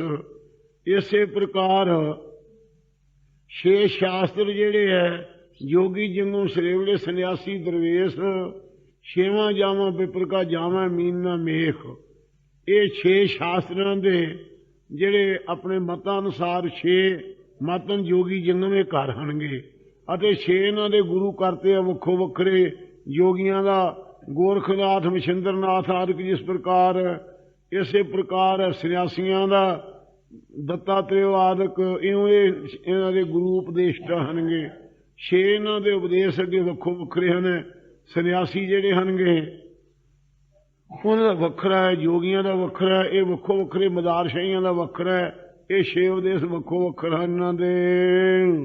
ਗੁਰ ਗੁਰ ਏਕੋ ਵੇਸ ਅਨੇਕ। ਗੁਰ ਗੁਰ ਏਕੋ ਵੇਸ ਨੇ। ਗੁਰੂ ਜੋ ਚੇਤਨ ਹੈ ਉਹ ਇਹਨਾਂ ਸਾਰਿਆਂ ਗੁਰੂ ਕਰਤਿਆਂ ਦਾ ਕਰਤਾ ਗੁਰੂ ਆਪ ਹੈ। ਉਹਦੇ ਅਨੇਕਾਂ ਹੀ ਵੇਸ ਹਨ, ਉਹ ਇੱਕੋ ਹੀ ਹੈ, ਇੱਕ ਪਰਮੇਸ਼ਵਰ। ਜੈ ਘਰ ਕਰਤੇ ਕੀਰਤ ਹੋਏ। ਸਤਿਗੁਰੂ ਅੰਗਦ ਸਾਹਿਬ ਨੂੰ ਪ੍ਰਸ਼ਨ ਕੀਤਾ, ਹੈ ਸੱਚੇ ਪਾਤਸ਼ਾਹ, ਅਸੀਂ ਕਿਹੜੇ ਘਰ ਦਾ ਸੇਵਨ ਕਰੀਏ, ਕਿਹੜੇ ਸ਼ਾਸਤਰ ਦਾ ਸੇਵਨ ਕਰੀਏ? ਤਾਂ ਹਜ਼ੂਰ ਉੱਤਰ ਦਿੰਦੇ ਹਨ, ਜੈ ਘਰ ਕਰਤੇ ਕੀਰਤ ਹੋਏ। ਇਹ ਸੇਵਕੋ, ਜਿਸ ਘਰ ਵਿੱਚ ਕਰਤਾ ਪੁਰਖ ਦੀ ਕੀਰਤੀ ਹੋਵੇ, ਉਸ ਘਰ ਦੇ ਵਿੱਚ ਸੰਗਤ ਜੀ ਤੁਸੀਂ ਮਿਲਣਾ ਕਰੋ। ਇੱਥੇ ਪੰਡਤ ਤਾਰਾ ਸਿੰਘ ਜੀ ਨੇ ਘਰ ਇੱਕ ਤਾਂ ਕੀਰਤੀ ਵਾਲਾ ਜੋਗੀਆਂ ਦਾ ਮੰਨਿਆ ਤੇ ਦੂਜਾ ਉਹਨੂੰ ਵਿਦਾਂਤੀਆਂ ਦਾ ਮੰਨਿਆ। ਪਰ ਇੱਥੇ ਉਹ ਖਿੱਚ ਕੀਤੀ ਉਹਨਾਂ ਨੇ। ਇਸ ਕਰਕੇ ਮਹਾਰਾਜ ਸਾਹਿਬ ਕਹਿ ਰਹੇ ਹਨ, ਜੈ ਘਰ ਕਰਤੇ ਕੀਰਤ ਹੋਏ। ਜਿਸ ਘਰ ਸਤਸੰਗਤ ਵਿੱਚ ਕਰਤਾ ਪੁਰਖ ਦੀ ਕੀਰਤਨ ਭਗਤੀ ਹੋਵੇ, ਸੋ ਘਰ ਰਾਖ ਵਡਾਈ ਤੋ। ਉਸ ਘਰ ਵਿੱਚ ਹੈ ਸਿੱਖ ਆਪਣੇ ਆਪ ਨੂੰ ਰੱਖਣਾ ਕਰ, ਤੇਰੀ ਵਡਿਆਈ ਹੋਵੇਗੀ। ਜੇ ਪਰਮੇਸ਼ਰ ਦਾ ਜਸ ਕੀਰਤਨ ਸਤਸੰਗ 'ਚ ਮਿਲੇਗਾ, ਸਤਸੰਗਤ ਮਿਲੇ ਸੋ ਤਰਿਆ, ਇਹ ਤੈਨੂੰ ਵਡਿਆਈ ਦੀ ਪ੍ਰਾਪਤੀ ਹੋਵੇਗੀ। ਪਰਮੇਸ਼ਰ ਦੇ ਅੱਗੇ ਪ੍ਰਾਰਥਨਾ ਕਰੋ। ਇਹ ਕੀਰਤਨ ਸੋਲੇ ਜੋ ਬਾਬਾ ਜੈ ਘਰ ਕਰਤੇ ਕੀਰਤ ਹੋਇਆ ਨਾ, ਬਾਬਾ ਹੈ ਨਾ। ਸੋ ਇੱਥੇ ਫਰਮਾਉਂਦੇ ਨੇ, ਹੇ ਪਰਮੇਸ਼ਰ, ਜਿਸ ਘਰ ਵਿੱਚ ਕਰਤਾ ਪੁਰਖ ਤੇਰੀ ਕੀਰਤਨ ਭਗਤੀ ਹੁੰਦੀ ਸਤਸੰਗਤ ਵਿੱਚ, ਸੋ ਘਰ ਰਾਖ ਵਡਾਈ ਤੋ। ਉਸ ਘਰ ਸਤਸੰਗ 'ਚ ਸਾਨੂੰ ਮਾਰਾ ਰੱਖਣਾ ਕਰ, ਅਸੀਂ ਆਪ ਦੀ ਵਡਿਆਈ ਜਸ ਉਚਾਰਨਾ ਕਰੀਏ। ਰਹਾਉ ਵਿਸੋਏ ਚਸਿਆ ਘੜੀਆ ਪਹਿਰਾ। ਉਸ ਵਕਤ ਸਤਿਗੁਰੂ ਮਹਾਰਾਜ ਸਾਹਿਬ ਜੀ ਨੂੰ ਪੁੱਛਿਆ ਗੁਰੂ ਅੰਗਦ ਸਾਹਿਬ ਨੇ ਕਿ ਹੇ ਸਤਿਗੁਰੂ ਜੀ, ਇੱਕ ਪਰਮੇਸ਼ਰ ਕਿਸ ਪ੍ਰਕਾਰ ਹੈ? ਤਾਂ ਮਹਾਰਾਜ ਕਹਿੰਦੇ ਹਨ ਇਸ ਪ੍ਰਕਾਰ, ਰਹਾਉ ਵਿਸੋਏ ਚਸਿਆ ਘੜੀਆ ਪਹਿਰਾ। ਜਿਸ ਪ੍ਰਕਾਰ 15 ਵਾਰੀ ਅੱਖ ਫਰਕੀਏ ਤਾਂ ਇੱਕ ਵਿਸਵਾ ਹੁੰਦਾ ਹੈ, ਤੇ 15 ਵਿਸਿਆਂ ਦਾ ਇੱਕ ਚੱਸਾ ਹੁੰਦਾ ਹੈ, ਤੇ 15 ਚਸਿਆਂ ਦਾ 30 ਚਸਿਆਂ ਦਾ ਇਸੇ ਪ੍ਰਕਾਰ ਇੱਕ ਪਲ ਹੁੰਦਾ ਹੈ, ਤੇ 60 ਪਲਾਂ ਦੀ ਇੱਕ ਘੜੀ ਹੁੰਦੀ ਹੈ। ਥਿੱਤੀ ਵਾਰ ਪਹਿਰ ਘੜੀਆ ਅੱਗੇ ਪਹਿਰ, ਅਤੇ ਪਹਿਰ ਜਿਹੜਾ ਹੈ 7.5 ਘੜੀਆਂ ਦਾ ਪਹਿਰ ਹੁੰਦਾ ਹੈ। ਥਿੱਤੀ ਵਾਰੀ ਮਾਹੂ ਭਇਆ। ਤੇ 8 ਪਹਿਰਾਂ ਦੀ ਥਿੱਤ ਹੁੰਦੀ ਹੈ ਇੱਕ, ਅਤੇ ਦਿਨ ਹੁੰਦਾ ਹੈ 7 ਦਿਨ ਹਨਗੇ। ਤੇ ਇਸੇ ਪ੍ਰਕਾਰ 8 ਪਹਿਰ 30 ਦਿਨਾਂ ਦਾ ਮਾਹ ਮਹੀਨਾ ਹੈ, ਤੇ 12 ਮਹੀਨਿਆਂ ਦਾ ਇੱਕ ਭਇਆ ਸਾਲ ਬਣ ਗਿਆ ਹੈ। ਉੱਥੇ ਮਾਹ ਹੋਇਆ ਹੈ ਨਾ, ਕੀਰਤਨ ਸੋਲੇ ਵਿਸੇ ਚਸਿਆ ਘੜੀਆ ਪਹਿਰਾ ਥਿੱਤੀ ਵਾਰੀ ਮਾਹ ਹੋਆ। ਇੱਥੇ ਭਇਆ ਸ਼ਬਦ ਮਹਾਰਾਜ ਨੇ ਇੰਨੀ ਬਦਲ ਕੀਤੀ ਹੈ ਕੀਰਤਨ ਸੋਲੇ ਪਾਠ ਨਾਲੋਂ, ਇੰਨੀ ਵਿਲੱਖਣਤਾ ਦੁਆਰਾ ਸ਼ਬਦ ਲਿਖਣ ਚ ਕਹੀ ਆਪ ਨੇ। ਸੂਰਜ ਏਕੋ ਰੁੱਤ ਅਨੇਕ। ਜਿਸ ਪ੍ਰਕਾਰ ਪਾਈਏ ਹਿਸਾਬ ਕਿਤਾਬ ਵਿੱਚ ਅੱਖਾਂ ਦੇ ਫਰਕਣ ਤੋਂ ਲਾ ਕੇ ਸਾਰਾ ਹਿਸਾਬ ਪਿਛਲਾ ਘੜੀਆਂ ਦਾ ਇਸ ਪ੍ਰਕਾਰ ਦਾ ਹਿਸਾਬ ਹੁੰਦਾ ਸੀ, ਹੁਣ ਤਾਂ ਮਿੰਟਾਂ ਸਕਿੰਟਾਂ ਦਾ ਹੈ। ਸੋ ਫਰਮਾਉਂਦੇ ਹਨ, ਸਾਰੇ ਸੂਰਜ ਕੋਈ ਹੈ। ਰੁੱਤ ਅਨੇਕ। 6 ਰੁੱਤਾਂ ਹੈ, ਜਿਵੇਂ ਬਸੰਤ ਰੁੱਤ ਹੈ, ਚੇਤ ਤੇ ਵਿਸਾਖ, ਗਰੀਖਮ ਰੁੱਤ ਹੈ, ਜੇਠ ਤੇ ਹਾੜ। ਇਸ ਪ੍ਰਕਾਰ ਰੁੱਤਾਂ ਅਨੇਕਾਂ ਹੀ ਹਨਗੀਆਂ 6, ਜਿਵੇਂ ਸੂਰਜ ਸਾਰੀਆਂ ਰੁੱਤਾਂ 'ਚ ਕੋਈ ਹੈ। ਨਾਨਕ ਕਰਤੇ ਕੇ ਕੀਤੇ ਵੇਸ। ਇਸ ਪ੍ਰਕਾਰ ਕਰਤਾ ਪੁਰਖ ਅਕਾਲ ਪੁਰਖ ਦੇ ਕਿਤਨੇ ਹੀ ਲਿਵਾਸ ਹਨਗੇ, ਵੇਸ ਧਾਰੇ ਹੋਏ ਕੋਈ ਪਰਮੇਸ਼ਵਰ ਹੈ। ਵਿਸਿਆਂ ਦੀ ਨਿਆਈ ਵਿਸਨਾਵਾਂ ਜੀਵ ਸਮਝ ਲਓ, ਚਸੇ ਦੀ ਨਿਆਈ ਅਤੇ ਵਿਸਨਾਵਾਂ ਜਿਹੜਾ ਜਾਗਰਤ ਅਵਸਥਾ ਦਾ ਮਾਨੀ ਉਹ ਵਿਸਨਾਵਾਂ ਜੀਵ ਹੈ, ਅਤੇ ਸੁਪਨ ਅਵਸਥਾ ਦਾ ਮਾਨੀ ਜਿਹੜਾ ਹੈ ਉਹ ਤੈਜਸਨਾਵਾਂ ਜੀਵ ਹੈ, ਚਸੇ ਦੀ ਨਿਆਈ ਸਮਝ ਲਓ। ਅਤੇ ਇਸੇ ਪ੍ਰਕਾਰ ਜਿਹੜਾ ਪ੍ਰਾਗਨਾਵਾਂ ਜੀਵ ਹੈ ਉਹ ਸੁਗਮਤ ਅਵਸਥਾ ਦਾ ਮਾਨੀ, ਉਹਨੂੰ ਘੜੀ ਦੀ ਨਿਆਈ ਸਮਝ ਲਓ।